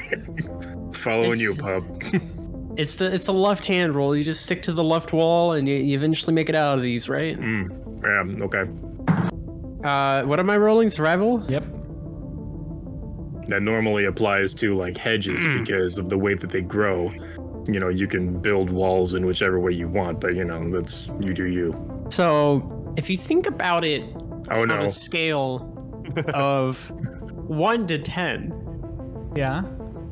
a 9's really good. That's true. Unfortunately, That's it's a almost 10. scale of 1 to 20. I'm going to add 2 tension die to the tension pool as you get completely turned around walking and adventuring. Jeb has been leaving soap marks on the ground, so you know which way is backwards, but that also means that you can tell that you're crisscrossing over the path you've come from as you meander around the labyrinth. It doesn't particularly help you with any forwards. I just ignore it and pretend that I know what I'm doing. All right. Well, then you continue walking for a little bit longer. Fox still acting like he knows what's going on. Another hour goes by, which brings us to 4 die in the tension pool. And Aulen, you hear something weird. Nobody else hears it right at first. Only Aulen, who's, I guess, just happens to notice the particular sound. It is almost like a metal thunk, thunk, thunk, like a ka-chunk, ka-chunk, ka-chunk, ka-chunk, like that, but way off in the distance. Does it sound familiar in any way? No, it doesn't sound familiar like something you've heard before, but it does. Well, okay, you know what? It sounds a little bit familiar. It sounds like soldiers' boots walking on the floor. Aulen will halt the group, like signal for everyone to halt, and like give it like ear, like, you know, point to the ear and kind of like see if anyone else can hear it. Each of you is now able to hear it. What is that? That sounds like the biggest Pez dispenser walking thing that I've ever heard. You know, I think that's a great description. It sounds like soldiers' boots. My suspicion is that it may be the automatons or animated statues that we saw earlier. Okay, well, I think now's the time for me to tell everybody I don't know where we're going.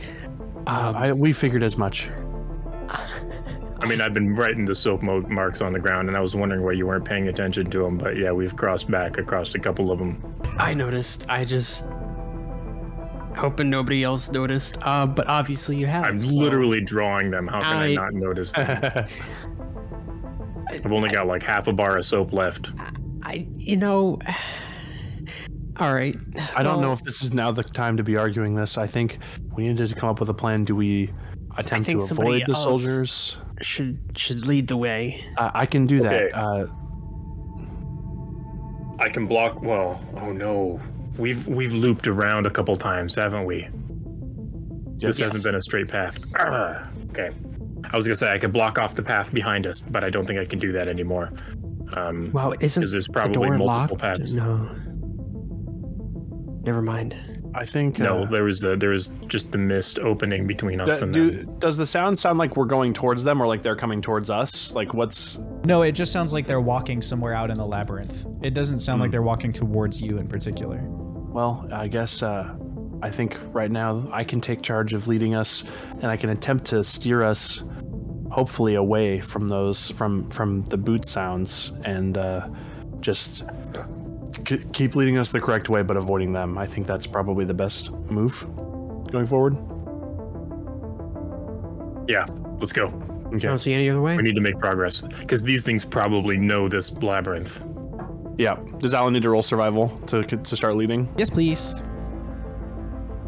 14. 14. I will not add a die to the tension pool, which is lucky because we're up to 5. Aulen begins leading the way, and this time you at least don't cross over the path that was behind you.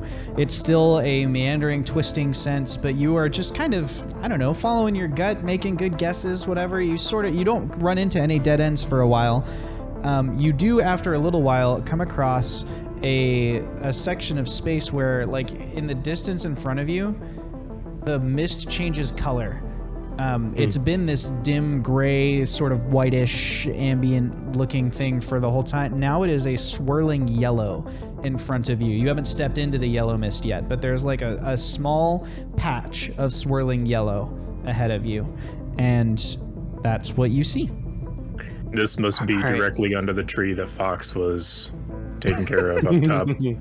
I was about to say, Mom always said, white snow is fine, but don't eat the yellow snow.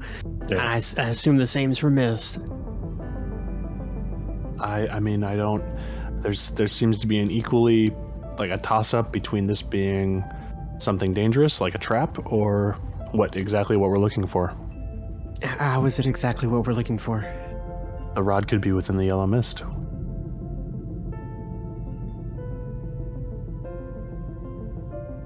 I think we should test the yellow mist.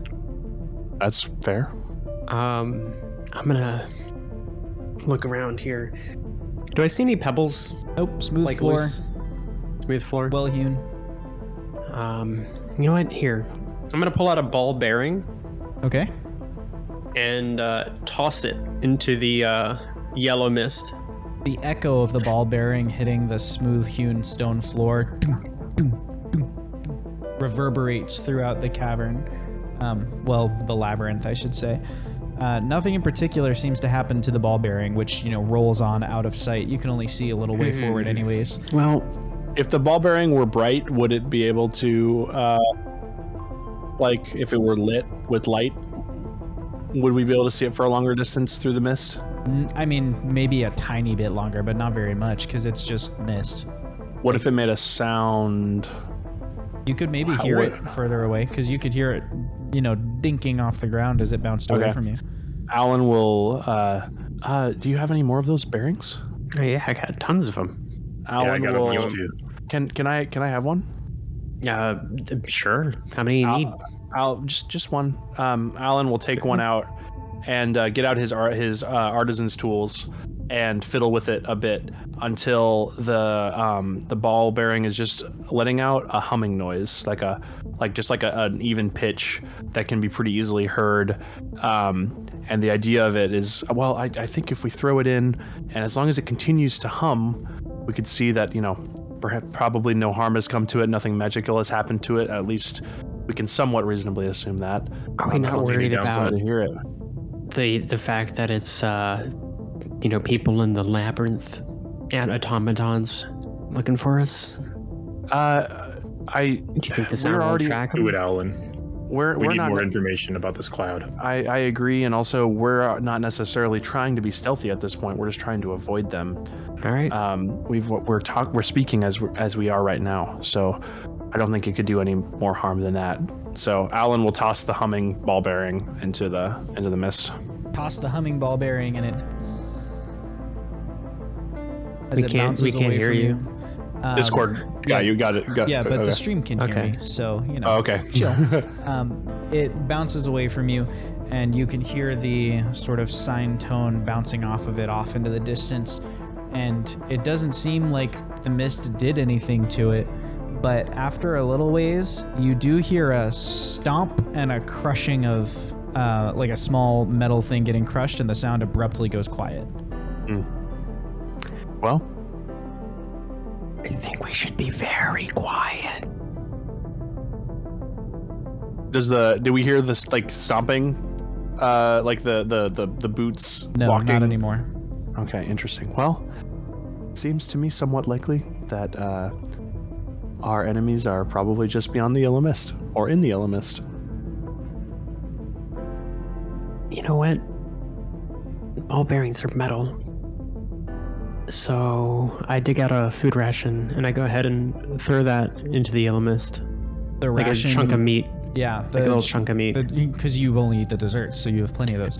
Yeah, so the little chunk of meat that you throw into the mist, it begins almost seizing up in midair as soon as it touches the mist, and the mist begins to permeate into it, and it gets filled with these sort of greenish black lines that spread throughout it, and then it falls to the ground just completely flat and decolored, except for these thorny gray lines that are running through it. I'm gonna pull out a length of rope Yep. and form it and like tie it into a lasso real quick. I'm going to throw it on top of it and try to pull it out of the mist. I'm going to add a die to the tension pool for the time you guys are spending, which is the 6th die, so I'll roll that as soon as I tell you what happens. You pull the meat back out of the mist, and it is exactly the same once it's to you. It also smells rancid now. Like, it's gone way, way bad. Does it... What would I need to roll to determine if it has been poisoned or if there has been some sort of time advancement and it has been aged? Medicine for poison, Arcana for time. I'm going to roll Arcana first. Okay, I'm going to roll your 6 tension die.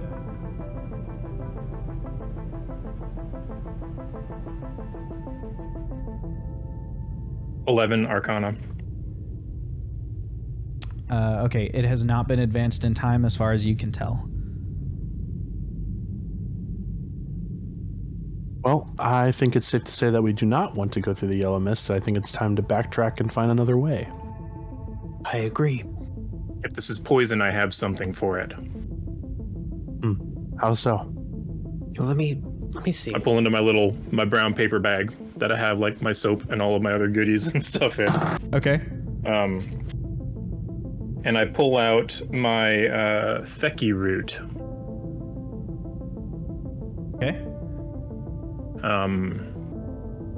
This thick marsh root tastes bitter, but it is thought to aid digestive health. When you use an action to consume a dose, you gain advantage on saving throws against effects of poison or toxic substances for 8 hours. Yeah, you just kind of chew it up, and it makes you more sturdy against poison.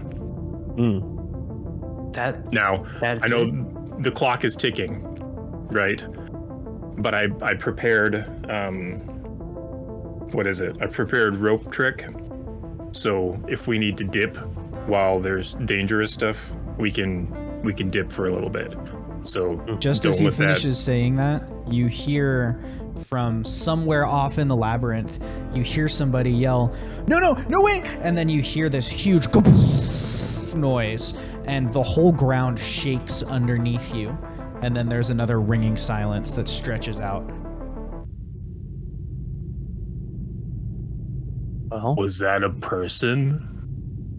That was a person speaking. What fell, I am not sure. Starting to think they're not a person anymore. More like a corpse from the sounds of that. Jeez. Giving it a little bit longer as you're talking to yourselves, you hear in the distance, all right, form up. We can do this. Remember your training. And then a little while later, you hear the shing of swords being drawn. And then again, another. They're fighting something else. Is that, DM, is that coming from the other side of the yellow mist or behind us or? Somewhere. It's reverberating around. Right. It's far enough away that you can't tell which distance it is. So it's not like immediately next to you. You know what? Screw it. It's we need to get going. Jeb, give me some of that chewing stick. I will also take some. Okay, and I hand them all a piece of the root. Just chew it up really good. You want to get the saliva so that it's like juicy. It'll work in your stomach later, but that kind of kickstarts the process.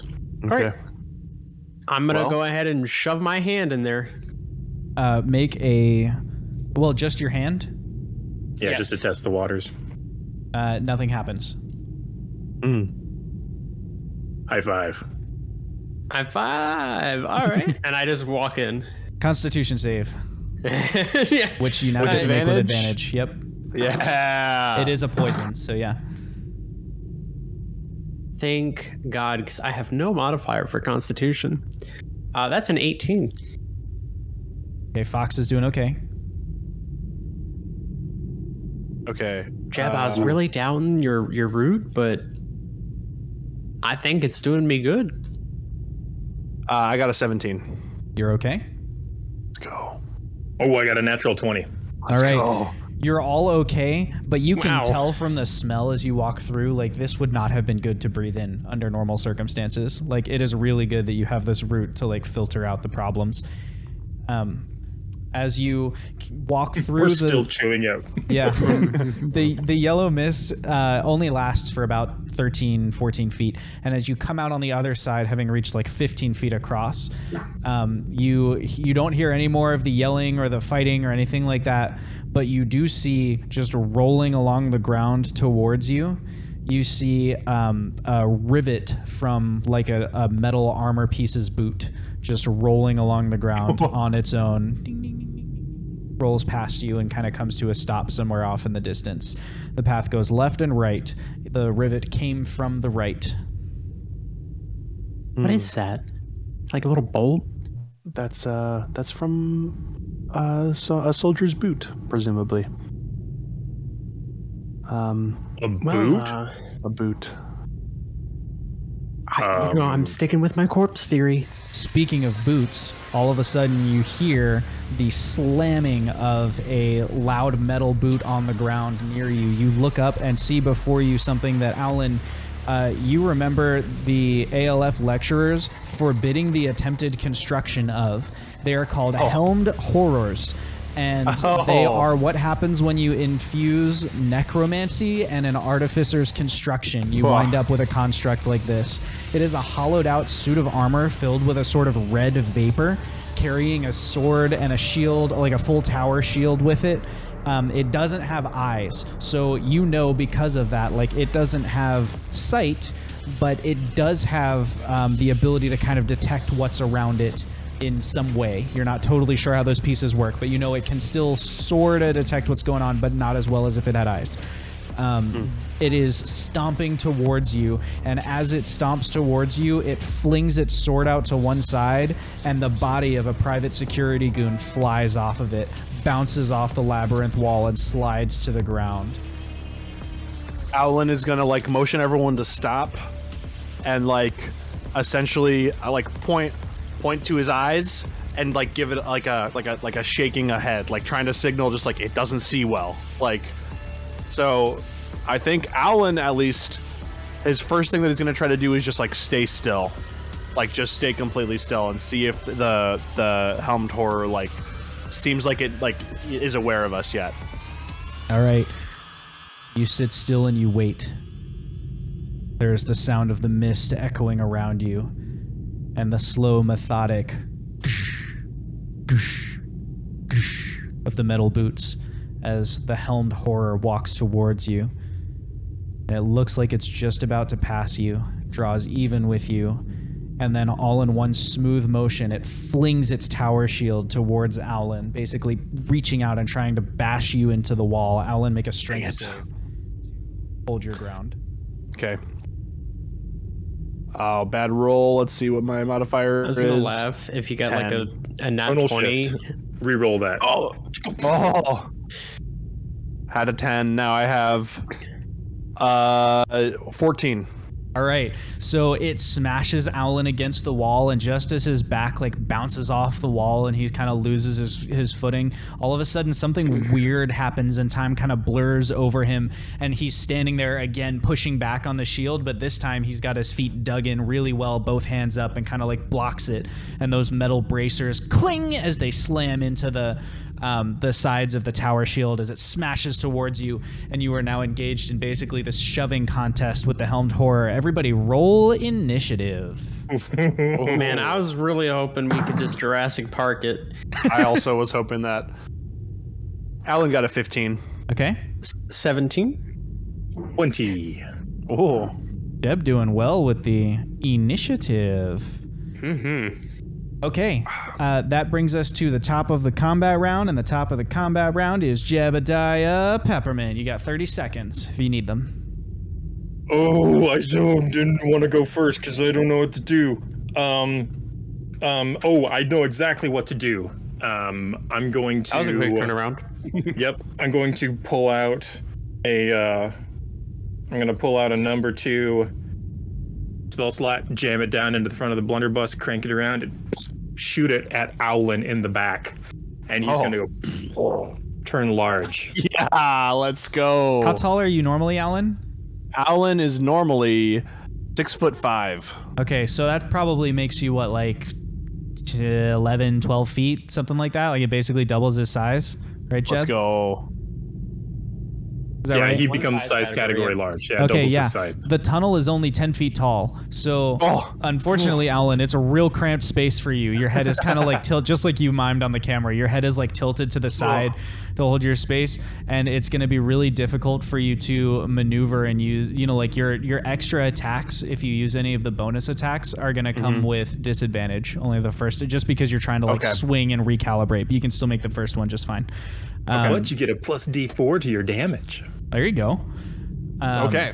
Just crush it with your weight. Are you doing any move actions? It is basically close enough to hit everybody at the moment. Like you're in a small tunnel, so you can just kind of change who's in line where. Okay. Yep. Yeah. I'm gonna back away far enough to probably about 30 feet, so I can like cast pretty close range spells. Okay.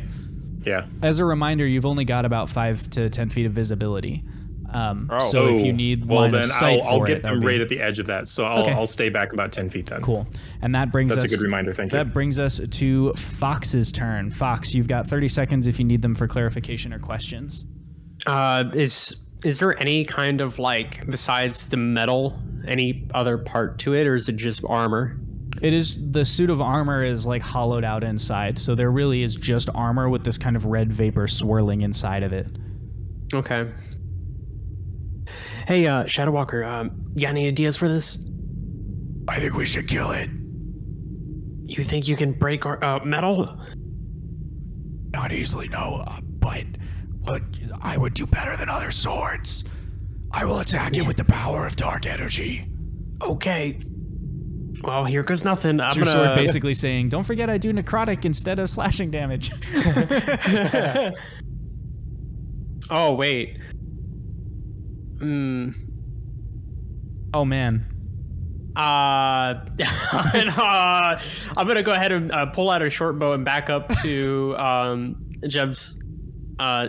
Shadow Walker, we're gonna have to wait on this one. Why would you do this to me? Don't tangle the dream and take it away.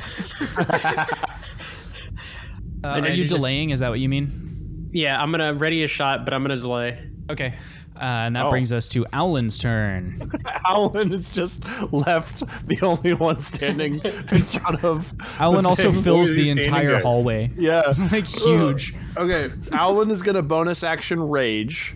Okay. So he's huge and he's got his big angelic wings, like ethereal wings sprouting out. And he's just like, whoa! And he's gonna use the scimitar, but he'll only do 2 attacks because he uses bonus action on the rage. Okay. Aulen's incorporeal wings actually stick out through the edge of the tunnel, like they just hit the wall and kind of vanish into it because they're so clipping big. through like a video game. Yeah. So first one is 15, second one is dirty 20. All right, the dirty 20 hits. Ah, dang. Okay, interesting. Well, this is then. Then I get to roll an extra D4 of damage, correct? Because of the size. Yes. Okay. So, 10 plus, and my rage bonus is 2, so 12 plus. Oh, let's go. 17 damage. 17 damage. All right. Wow. Yeah.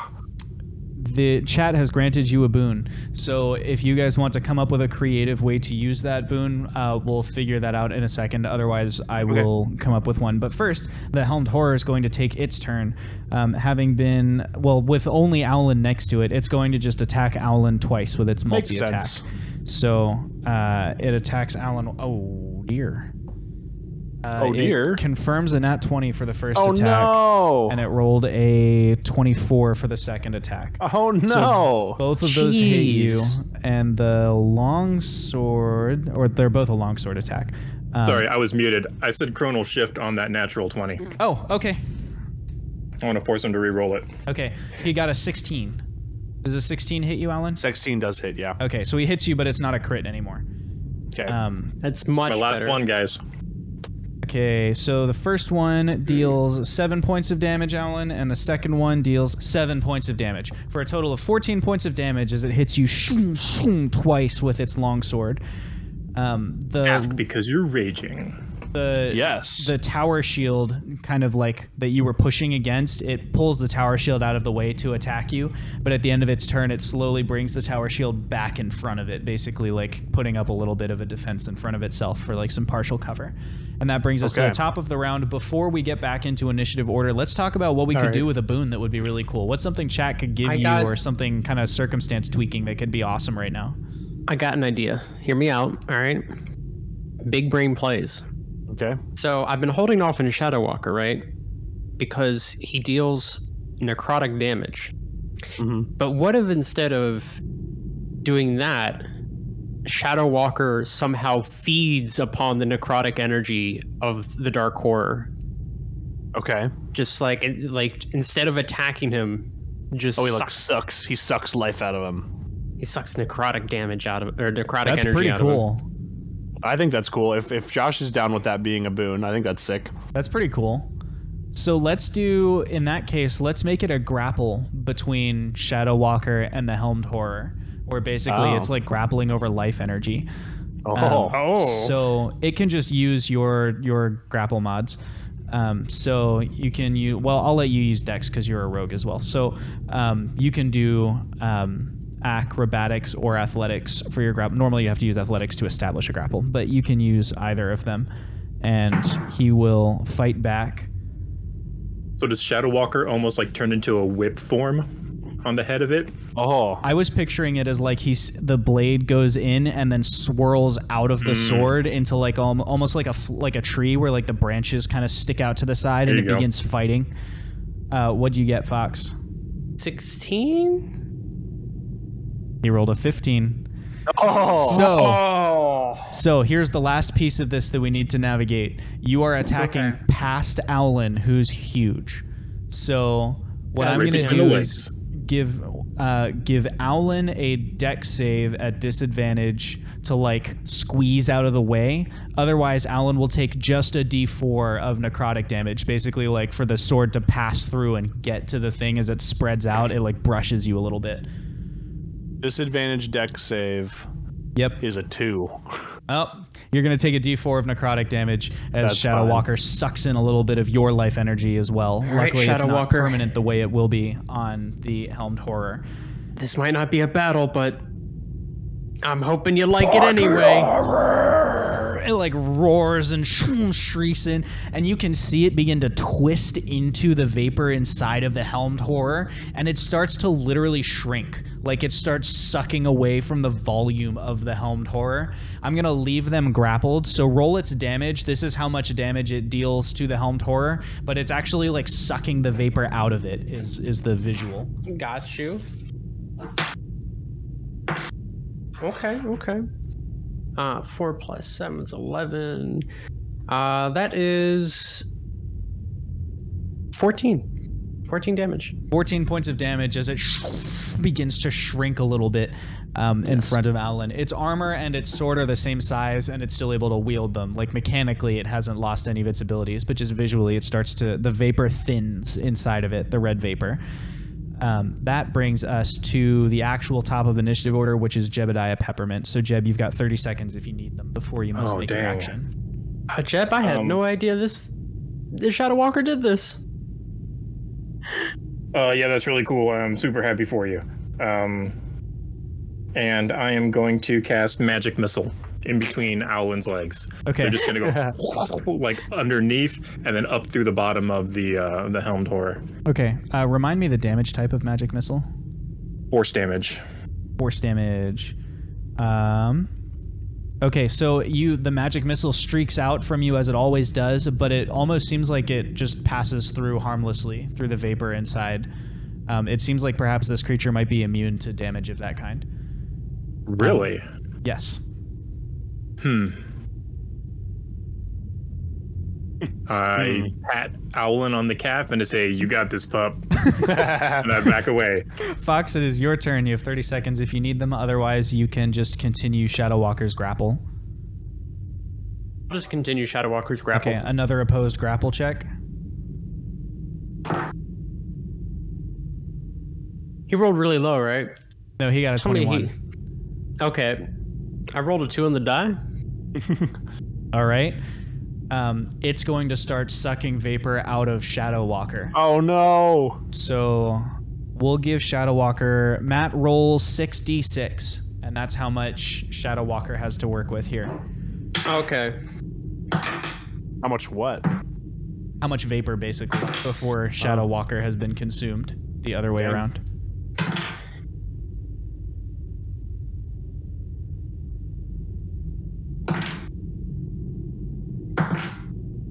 Keep 20. All straight up 20. All right. 8 points of that get subtracted as the red vapor starts getting sucked back into the helmed horror. Shadow Walker, you got this, buddy? Yeah, I got it. You just caught me off guard. I got it. You can Okay. You can keep track of that number, please. Yep. And that will bring, unless you're going to do a move or anything like that, that'll bring us to Aulen. Not really can do much while I'm just kind of holding on to the other end of Shadow Reaching Walker. around Aulen's gigantic calf to like keep your sword stabbed into the helmed horror. Aulen, you got it, Aulen. Aulen, you have 30 seconds. Okay, Aulen is gonna triple attack. His last attack, it sounds like, is at a disadvantage because of the like space constraints. Yep. Okay, I'll roll the first 2 attacks first. We have a nat 20 on one of them and a 22 on the other. Okay. Should I roll to confirm the nat 20 here? Yes. Did not confirm. Okay. And then here's the disadvantage on the other one. Did not hit for sure. Okay, so you hit him once. Oh, I got it. No, I got a natural 1 on one of those. I'm gonna roll to confirm the natural 1. I got a 3 for the natural 1. So I have a natural 20 unconfirmed, a hit, and then a natural 1 that is confirmed. Okay. If that makes sense. Yes, it does. Let's do, so you can roll your damage for the 2 hits. The nat 20 is just another normal hit. So 2 normal hits, and then you're gonna roll damage and have it for the 3rd attack, and Fox takes that damage on the backswing as you're like getting ready to attack for the 3rd time. You also get a D4 of damage per of those hits because they're large. Yep, I got those. Okay, so the total on the helmed horror is 17 damage, and then the total on the oh wait, no, sorry, I forgot to add the 17, 27. Sorry, I forgot. No, not 27. Let me look at my character sheet. I'm done. Do you need help there? No, it is 27. 27 on the helmed horror, and then you said roll damage and half it for. Yes. Okay. 9 plus 2 is 11. 11 halved is 5. Okay, 5 damage. Fox, you take 5 damage as he hits you with his sword. Whoa. Aulen, jeez. Watch where you're swinging. I'm sorry. He's still in rage and giant mode. The helmed horror is going to multi-attack Aulen again. Of course he would. And he rolled those helmed horrors. Yeah, those helmed horrors. Oh, you. Oh, who is attacking Aulen? That's a 21 and a 17 to hit. Both hit? Okay. So he hits you. That's not a D8. That is... hits you for max damage on one of them, but not on the other. Oh, no. So he hits you for 12 plus 7 damage. 19 damage as he hits you twice with his longsword. Dang. Swing, swing. And... that brings us to the top of initiative order. Jebediah, you got 30 seconds. What we doing? Aulen, it looks like the bigness is maybe not helping you. Do you want it to go away? Yeah. Okay, I'll drop concentration on the enlargement on Aulen. Aulen comes back down. His wings are now only barely clipped through the wall. To be fair, it's usually a good idea. Yeah, I do believe that normally that would be nice, but the ceiling is too low. Anything else, Fox? Jeb? Dang it! I'm just gonna do a ray of frost on him. Okay. He's only got like basically partial concealment behind Aulen now. Aulen in your way. That's a 16 you can move to hit. get him in line. 16 to hit. Yeah, that's not going to hit him, unfortunately. Dang it. So, you backing up. Yep, you cast Ray of Frost, but with Aulen and Fox in the way, like it's hard to get a clear shot. Yeah, that brings us I was to like aiming for his feet between. Well, I guess Alan's short now, so yeah. Yeah. He just goes astray. Fox, it is your turn. If you want to do anything besides continue your grapple, otherwise we can just roll that opposed grapple over life. Shadow Walker, you got this. I will destroy my enemies. Don't destroy yourself. No pain, no gain. Okay, better roll this time. I need to remember, I had to scroll back up to the top of the page because I was looking at my Shadow Walker stats. Don't worry about it. The Helmed Horror confirmed in that one. Roll double damage for the amount of life force that Shadow Walker steals. Okay. Never mind. No math for me. I only have victory. Okay. So 20, I think. If I did the math right. All right.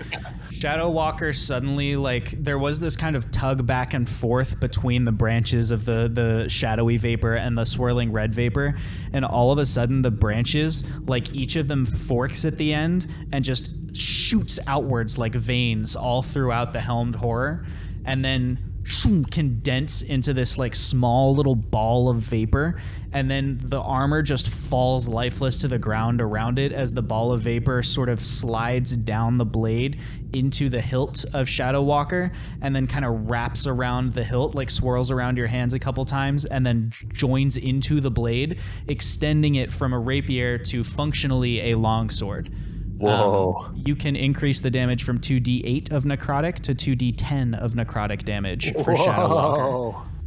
As it absorbs the other. It will still take the form of a rapier moving forward. Like, you don't need to worry about weapon training, but like it's bigger than it was before. And the hilt has like more ornate stuff in it. So yeah, just slow claps. Shadow Walker by me. You want to rate that on to a 1 to 10 on how well you actually handled it? Like, were you, how close were you to dying? I'm not sure. I don't trouble myself with the thought of defeat. Fair enough. That's the hardest line in this entire D&D campaign so far.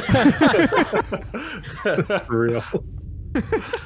So Shadow Walker thinks that he handled that pretty nicely. I was a little worried there, but Alan's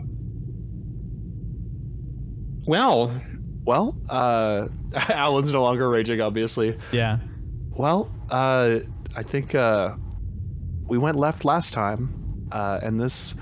Hey, going forward is a good plan. There were private security goons down here. And I don't know if we need to check their remains out, or if there's a couple of them that are still alive. But we need to know why they're down here. Yes. I mean, because I don't think Makar is aligned with them, or if he is, we would need to know that he is aligned with them. I wouldn't think so. I get the feeling that the answer to that will be revealed within the night. I feel like if Makar was aligned with him, and Makar made this place, right? Yes. Then he would have just let them in or handed it over, whatever. My guess is the Helmed Horror is aligned with Makar, and that the private security goons are not. That is my guess. That's what I was thinking. Yeah. Okay, we're all on the same page. Those goons have had some good stuff in the past. Maybe they've got some stuff left over. I think that's fair. Good. I think taking a right to go see what they have left behind is a good idea. I was also going to check that corpse that got swung over into the wall on the dramatic entrance. Fingers crossed for the spider climby ciphers. Oh, yeah, I'm definitely checking for ciphers.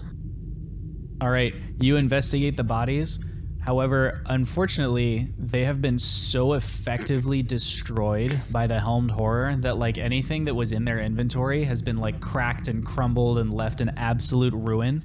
Dang. The closest one to like anything recoverable that you can find is the one that was flung off of its sword into the wall right before you fought. It is only about half destroyed. And the rest of the creature's remains, you can tell that it was some kind of elf or half elf maybe before it was killed. All of its equipment has been like smashed and bludgeoned and, squished. It was shoved into the wall by the tower shield to kill it. So it literally was like compressed until it died and then impaled on the sword to confirm it. However, you are able to find its orders wrapped in like a little scroll case. This one must have been the captain or leader or whatever. What kind of secret are you hiding? And can't squish paper, it's already flat. You can, yeah, exactly. It's already flat. And so you pull it out and uncrinkle it a little bit and, kind of squint around the blood. And it is, they are orders to seize the dragon's head rod from the traitor. And that is what the scroll case says on it. You can see based on like the plans that are kind of included in there, it's only a very like top level overview of the assault plan, but it does look like they entered by using explosives like over the labyrinth at some point, which might explain the distant booming sound that Fox heard earlier when you were above the keep. Ah. Oh, and you can tell that there were 4 of them. You have so far seen 3 bodies. Okay. Well, here we go. I mean, we suspicions confirmed, and I think another thing that we learned, Aulen, they got squished. You went toe to toe with this thing. I'm glad you're on our side. He wasn't even wearing a shirt when he did it. This one was wearing armor, and he's crushed. Some may consider at least the overalls that are connected to my tool belt to be somewhat of a covering of. Anyway, I mean, you don't wear armor, so it makes sense that you would be really effective at just fighting just armor. Well, that's quite possible, but I will say your like arch nemesis. Alan's been fighting just armor his whole life. Fox, I will say, Fox and Shadow Walker definitely played a huge part in that. It's definitely always a group effort, but I think that what's important to know is that Makar was telling us the truth previously about how his alliance was kind of temporary with what's happened. So. And it seems as though they've marked him as a traitor at this point, which bodes well for us. I mean, true. And maybe we can somehow twist this on its side. Like, if Makar catches us here, think about it. We could say we heard the boom. Enemy of our enemy in that case. So maybe we can finally convince him. Also our enemy. Yeah, you're right. Well, either way, I think it's time for us to search on. If they were here, then I think that means that the rod is probably soon to follow. Don't forget, there's one more still out there. Yes, that is true. All right. You continue your journey for about 20 minutes, walking through the mist until you enter perhaps the strangest section of the labyrinth yet. Revolving around you there are many of these revolving around you. They are floor-to-ceiling mirrors. Each of them is about 3 feet wide, and the whole 10-foot height of the area. There is still mist obscuring anything further than 6 or 10 feet in front of you. And as they revolve, the different reflections bounce off different mirrors to where it's really difficult to orient yourself in the room. They're not moving fast enough to damage you, but there are so many of them and so tightly packed that you do have to sort of separate into 3 lines to walk through them right next to each other. Not like you lose sight of each other, but like there's a mirror between each of you basically as you're walking through this room. And I do need each of you to roll a perception check to figure out which is the real person, basically, like to not get separated from the group following reflections instead of following each other. I got a 15. I would like... I almost thought I had a plus 10, but I was reading persuasion. I got a 17. Okay. I would like to make this as a smell check. To try and sniff out your friends? That's a great idea. Yeah.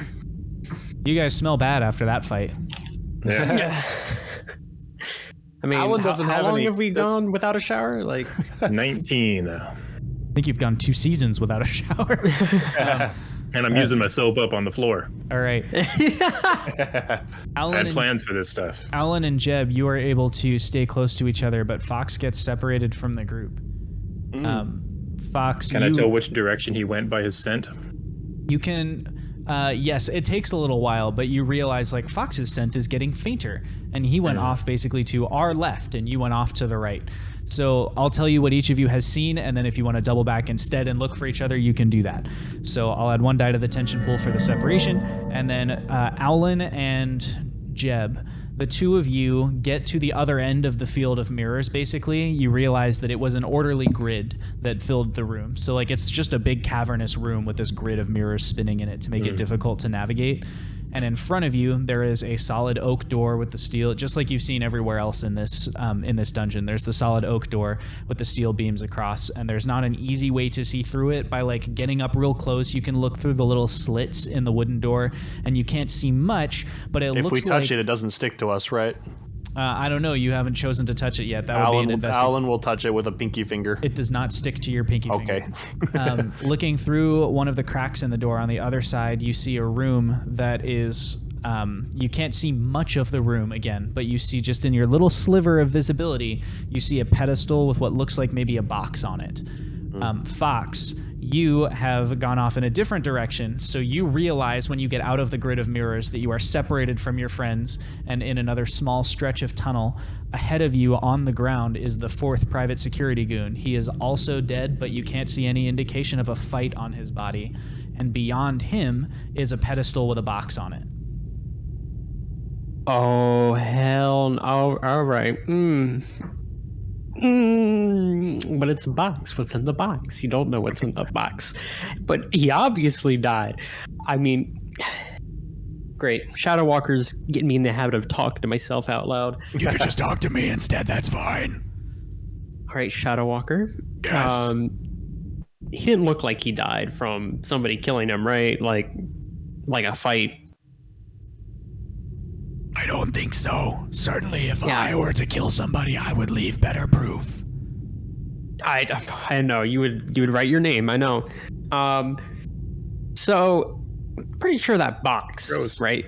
That's just a little too. I mean, you walk into a room, there's a dead body, and there's just a lone box in the center of the. There's nothing else.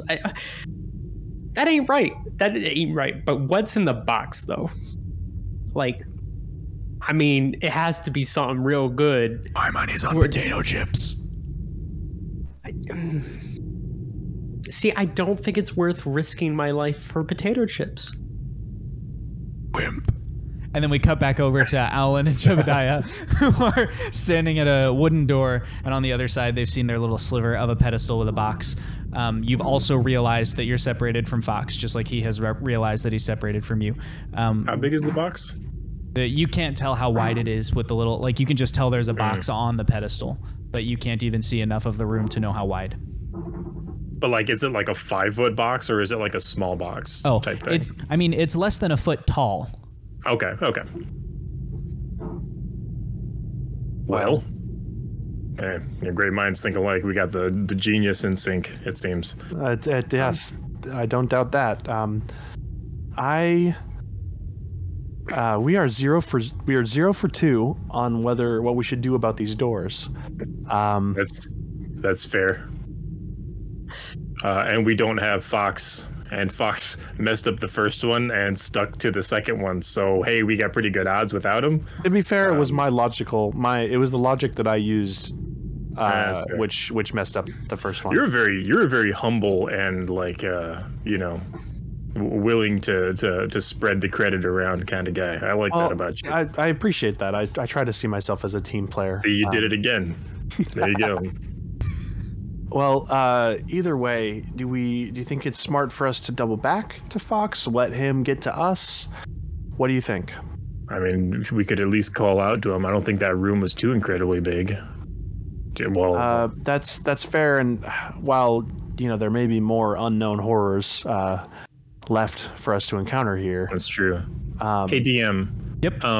Could I estimate how big is this room? Could I hit Fox with a message spell? You could probably get Fox with a message spell. You think the room was big enough that even if he doesn't hear your yell, he will hear the echo if you yell to him.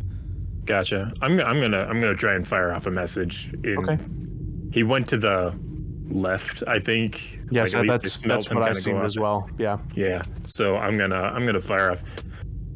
Hey Fox, we got separated. You went left. We kind of went right, and we're in front of a door. We see a pedestal with a box on it through the crack on the other side.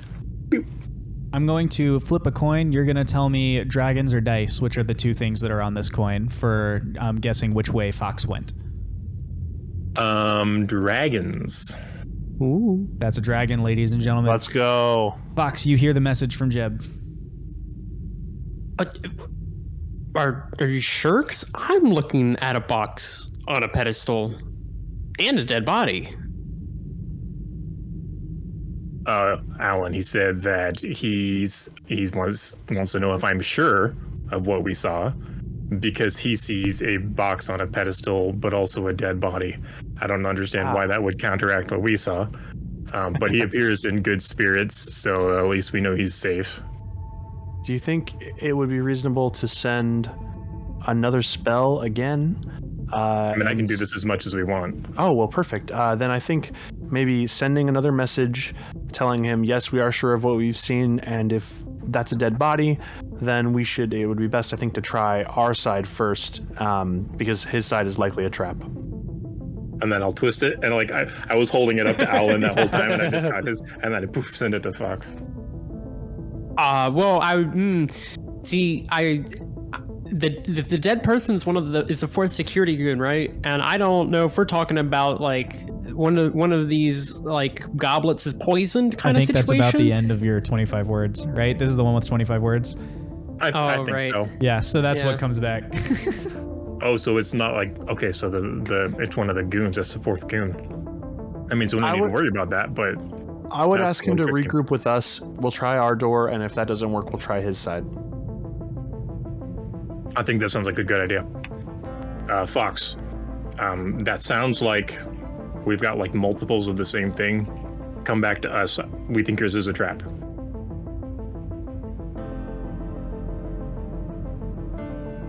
But there's no door. And what's in the box? You know what I'm saying? Alan will speak into Jeb's blunderbuss again. Yeah, there you go. Fox, get over here. We'll try yours after ours.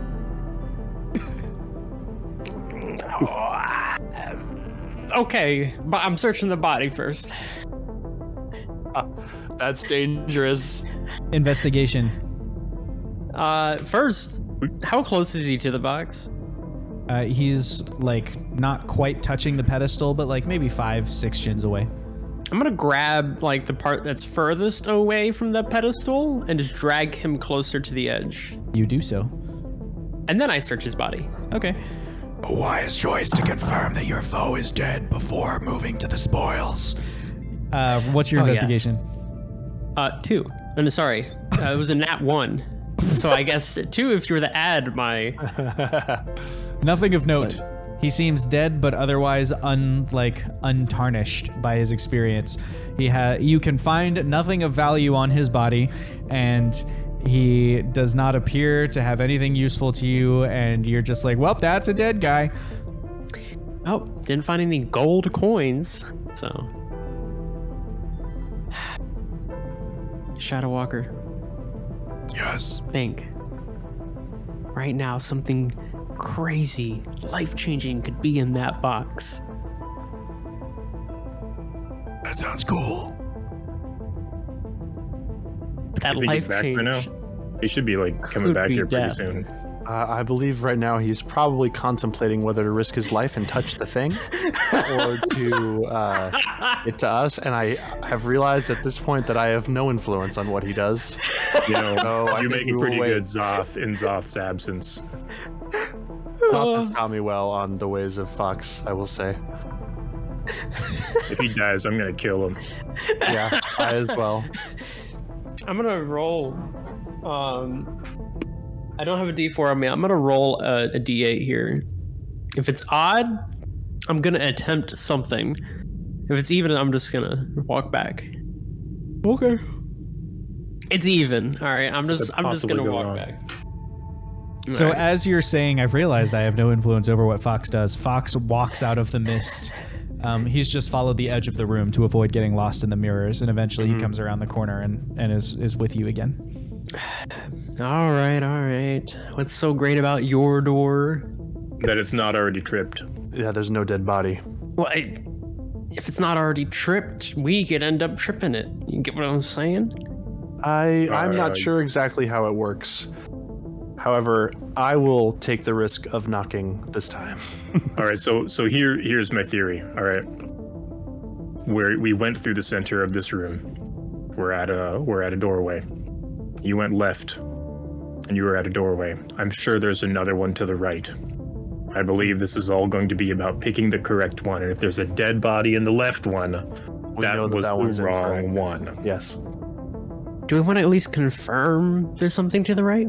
I think the private security goons confirmed that there's something to the left, but you said right, and I thought you were going with that the other way. We could. I'll be right back. Okay. I'm gonna go around the right. Die. I'm gonna add a die to the tension pool. Fox, you run around the other side real quick, and sure enough, there is a wooden door closed. It's difficult to see through, but you're pretty sure when you put your eye up against it and check that it's not a mimic, you're pretty sure that there is a pedestal with some kind of box on top of it on the other side.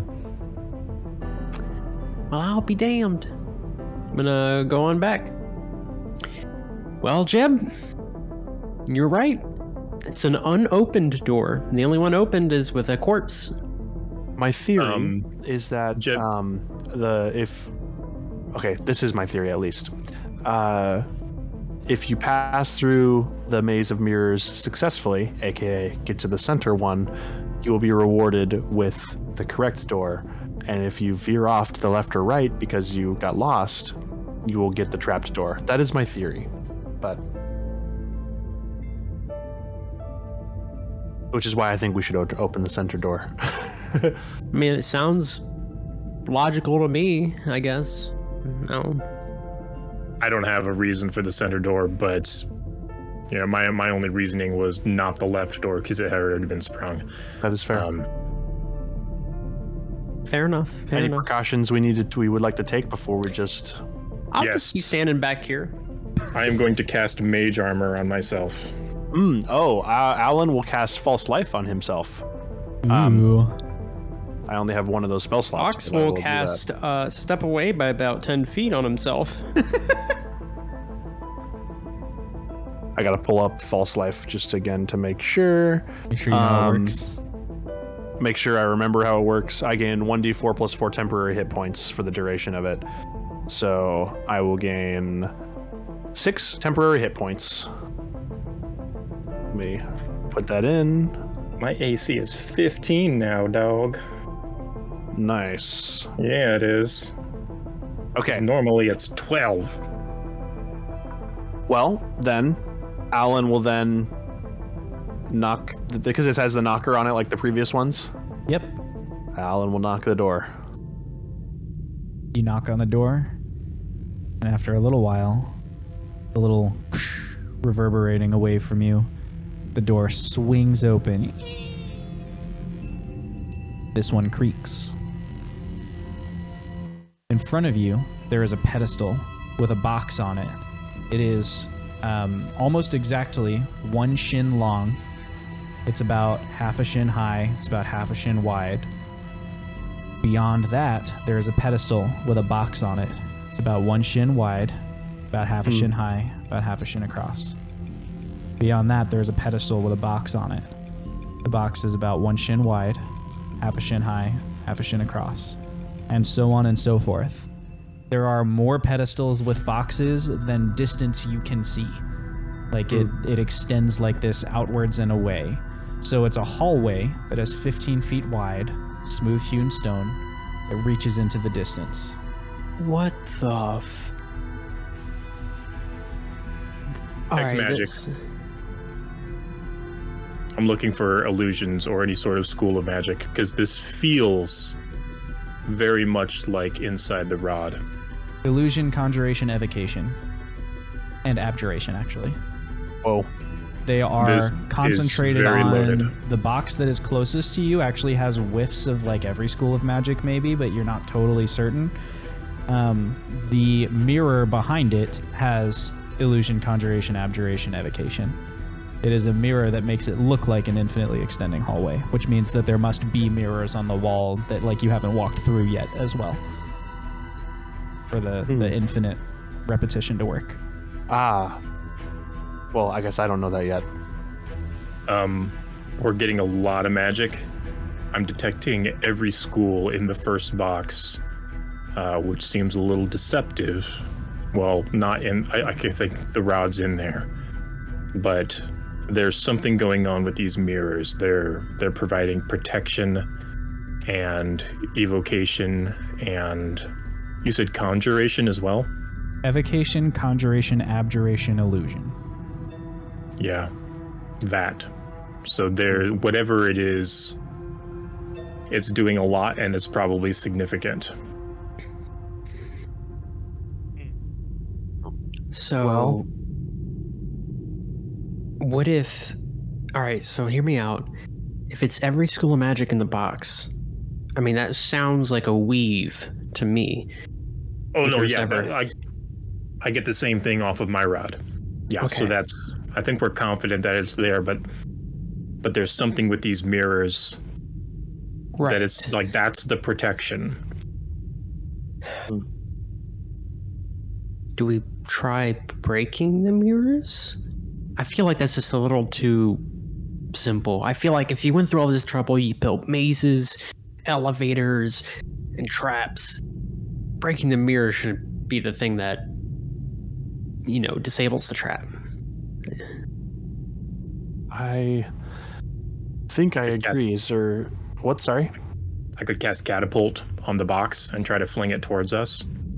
That could be the case. Another thing I thought of is perhaps obscuring the rod from the mirrors, such as like casting a fog cloud or something of that sort. I have that prepared. And then... No, I don't. I'm sorry. I can't do that. Dang. That would be my theory, is that perhaps there's something to do with the rod being visible in the mirrors that is protecting it. I'm going to go ahead and roll a ball bearing along the bottom of the floor through the door and see if I can't roll it past the pedestal, like into the mirror. Just roll. Ooh, I want to do one after you. I want to try and hit yours and knock yours further. Okay. Oh, okay. Yeah. Oh, hey, let's do it side by side. We'll see who's can go furthest. All right. I'm going to roll for distance. You want one too, Alan? I'll observe. Okay. For science, I get it. I rolled a d20, and I just going to take the roll number. I got a 4. Okay. I got a 6. All right. Alan, to your studious eye, neither of them made it past the pedestal because they slowed down, lost momentum, and rolled back towards the door. As if they were rolling up a hill and didn't have enough momentum to do it, except that the floor in front of you looks flat.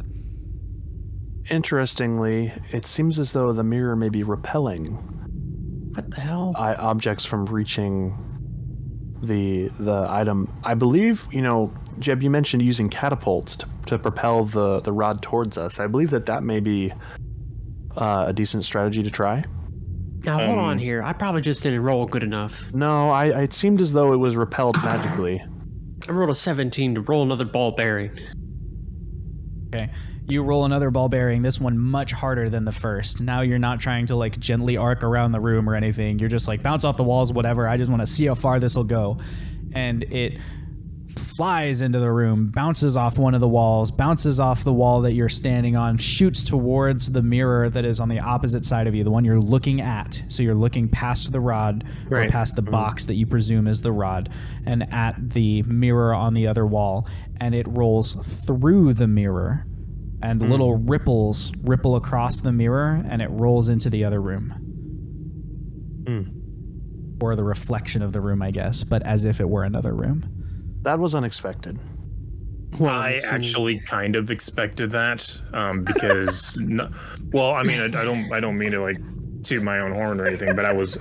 This is conjuration, actually, you know, and this is not only abjuration, but I think the previous room was all about mirrors pushing us to the left or pushing us to the right or trying to, you know, misguide us. And if if the gravity in here is such that you're disoriented when you walk in, you could get pushed into one of these mirrors around the wall. Perhaps. We need to test something, though. I need to test if magic can get in there or if it'll be counterspelled or hindered. Those goons and their little counterspell gadgets have got me furious with not being able to cast stuff. Gadgets? Jeb, you're a genius. I mean, I know that, but what about this time? I'm gonna pull out my my Morbius bracelet thing. I'm like, all right. So you said this thing can be like, I'm there, but I'm not there, right? That is true. All right. How many times can you use it? I forget. Nice. Does Alan remember how many times he can use it?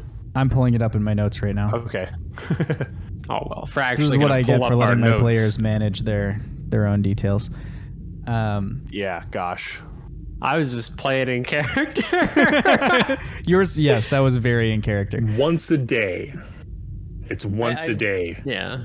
And the effect you're talking about is fold space. Choose a space you can see within 60 feet of you. You treat that space as if it were within 5 feet of you until the end of your turn, so 6 seconds.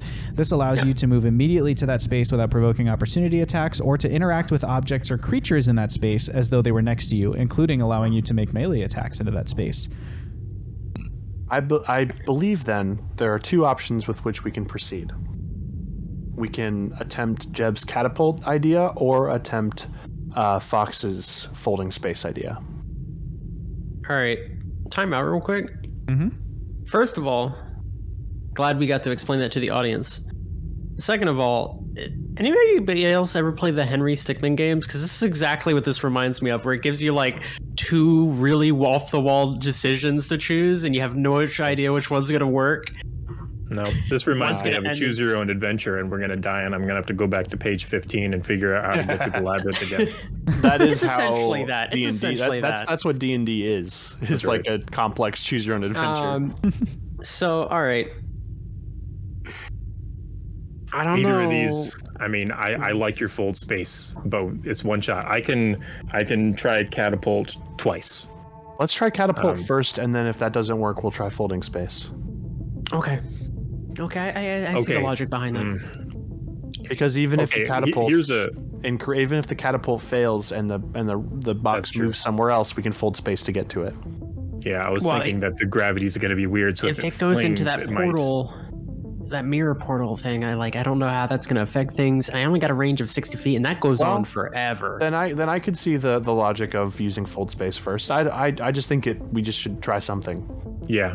Okay, Fox, let's go you first. And I say we hang on to Fox in case he gets sucked through, because you're not going through, right? You're just pulling it out. Right. Okay. I'm gonna like hold on to Fox's leg from behind him, and I'll hold on. My to face is behind his knee. I go ahead and put the bracelet on, and I assume there's some sort of activation on it. I go ahead and like twist it, and I imagine it would be like those like it's space-time folding, like the object comes closer to me, but the like distance stretches like all at the same zoom. time, like Yeah, and you're just like, zoom.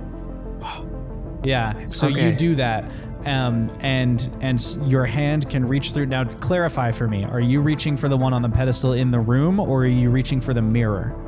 I'm reaching for the pedestal, the one on the pedestal in the room. Okay. Yes. So distance compresses for you, and you can literally reach out your hand and touch the top of the pedestal. You can now see from your slightly closer vantage point, this is a box of lead. And you can reach out and pick it up if you want, and that's a thing you can do. Is that what you're doing? Do I do it? Do it. A few seconds. Worth a try. Get the box. I'm gonna try to. It's lead, right? And it's like a foot by half a foot. Yeah. I guess I'll try to grab it by both sides and see if I can't even move it. Okay. Make a strength check.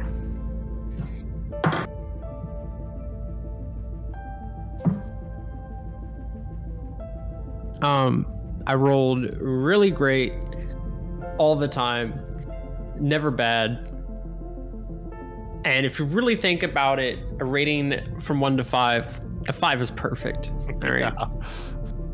A 5 is perfect. Did my whiskers tickle the back of his calf or something like Maybe, that? yeah. I'll give you one more try, because you have 6 seconds, but you're not like in combat or anything. So like you can just like you try and move it, and the first time it's like it's attached to the thing. Like, oh, this is way heavier than I thought. Can Aulen sub in? Is that a possibility? No, because it has to be the loop is required. Okay. 14. 14. You grab it, and this time you like dig in and pull a little bit, and maybe Aulen pulls on your shoulders, and you finally, with a thunk, you like yank the box off of the pedestal, and it zooms straight at you, past you, and flies into one of the spinning mirrors behind you in that room, which begins spinning faster and faster until it shoots out of that, bounces through more of the mirrors in the room, and then all of a sudden zooms back past you again and lands ka-chunk, back on the pedestal.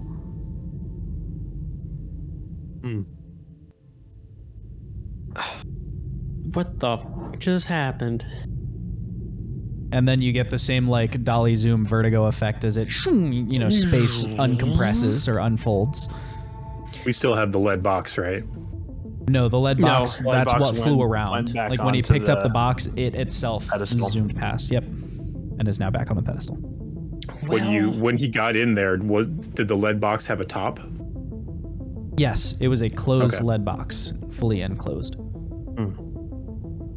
Well, that's all we have on that strategy. So I have an idea. If we try to move it, it launches itself? What if...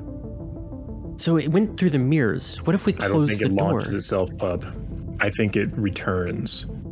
I think it's locked back to that position, and when you dimensionally pulled it out, it flung it around, and it was trying to get back like a lodestone. Oh, so you think the dimensional warp kind of like effed with it? That's possible. And I don't think... It would stand to reason that this securing of this box in place would either be attached to the box and not the rod inside of it, because otherwise he wouldn't be able to get the rod out if he needs, unless he like knows how to disable this spell.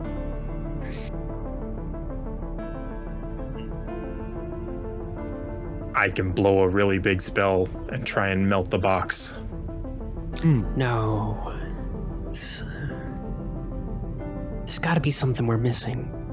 None of us have gone in the room yet. I mean, technically, all I could see was the box, what was behind it. One of us could try going into the room, but...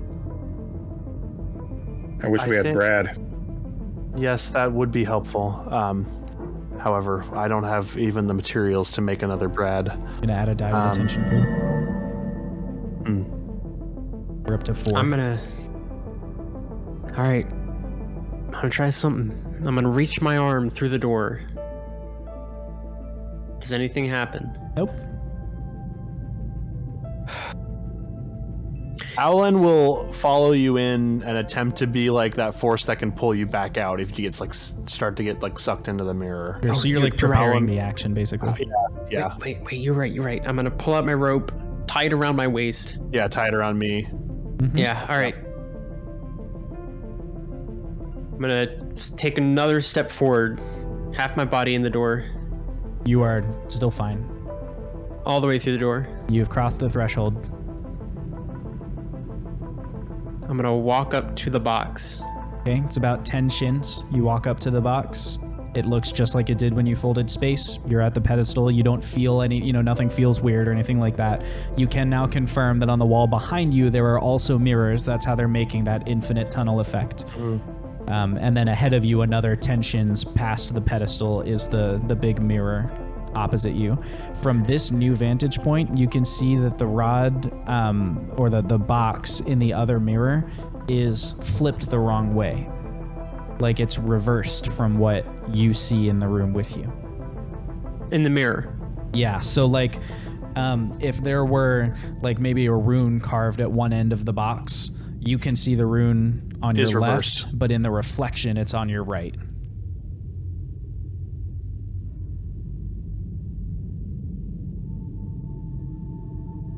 That's not how reflections work. Well, we already do know it is magical. Is the rune on top of the box? No, it's on the side facing the mirror. Okay. That's why you wouldn't have been able to tell from the door, because you can't see the actual carving or whatever. Is there any kind of seam on this thing? There's a seam around both edges, like the There's a lid. It's meant to pop off on the lids, but no other seam. And the mirror is seamless, if that's what you mean. It's just one big sheet.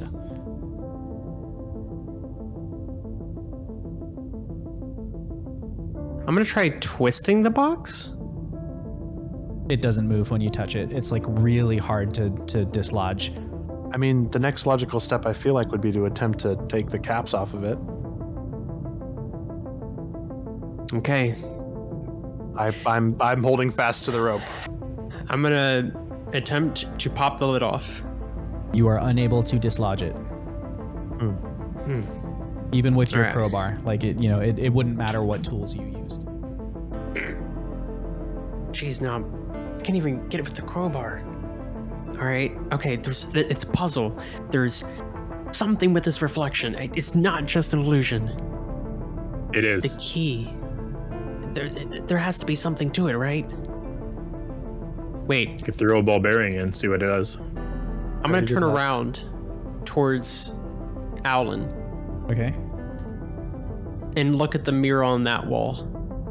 The mirror on that wall, the reflection looks like it's supposed to. Like the reflection is proper.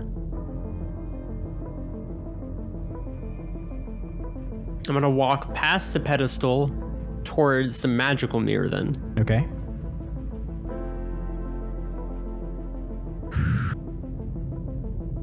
I'm gonna take a ball bearing. Yep. And roll it through the mirror. Okay. You roll it through the mirror. It bloop, almost like ripples in the surface of a wave. You see a little quick distortion in the mirror, and the ball bearing rolls into the reflection and rolls on away. But I don't see like it roll back or anything. Like it doesn't come back to you? Yeah. No, you don't see it come back to you. And it doesn't accelerate? Nope. Just rolls like normal, like there's a room over there. I'm gonna touch the mirror, Aulen. Alan's bracing. Okay, you touch the mirror, and it feels cold, and it feels like it has just a little bit of flex or give, but you don't reach through it. Not at the moment, at least. You would have to like push to get through it, but you think you probably could. Feels weird. I'm gonna shove right through. All of you, or just your hand? Just like to the elbow. You shove through to the elbow, and your hand goes through to the other side. It's cold and weird, but it's not like hurting you or anything. It's all right. It's cold. It don't feel right. But I don't think I'm dying. If you think you need to get through to get the artifact, then we'll be here on this side. I'll be bracing the rope. 4 guys, Adventures of Vibes, right? And I go in. I'm gonna hold my breath as I go in. All right. You hold your breath. You leap into the room. Well, not leap, but you kind of shove your way into the room, right? And you push through the mirror. It kind of distorts around you, and you appear on the other side of it. The rope snaps behind you as the mirror regrows into a membrane. In front of you is the pedestal with the thing on it the wrong way. You find that you're able to manipulate it. So you spin it the correct way, and there's almost like a little shudder in the floor as if you've done something right. However, what you haven't seen is that when Fox went through the mirror, a reflection of Fox came out of the mirror. It draws Shadow Walker and attacks Aulen. And on that note, tonight's Dungeons and Dragons session comes to a close. We'll see you next week, everybody. Thanks for hanging out with us.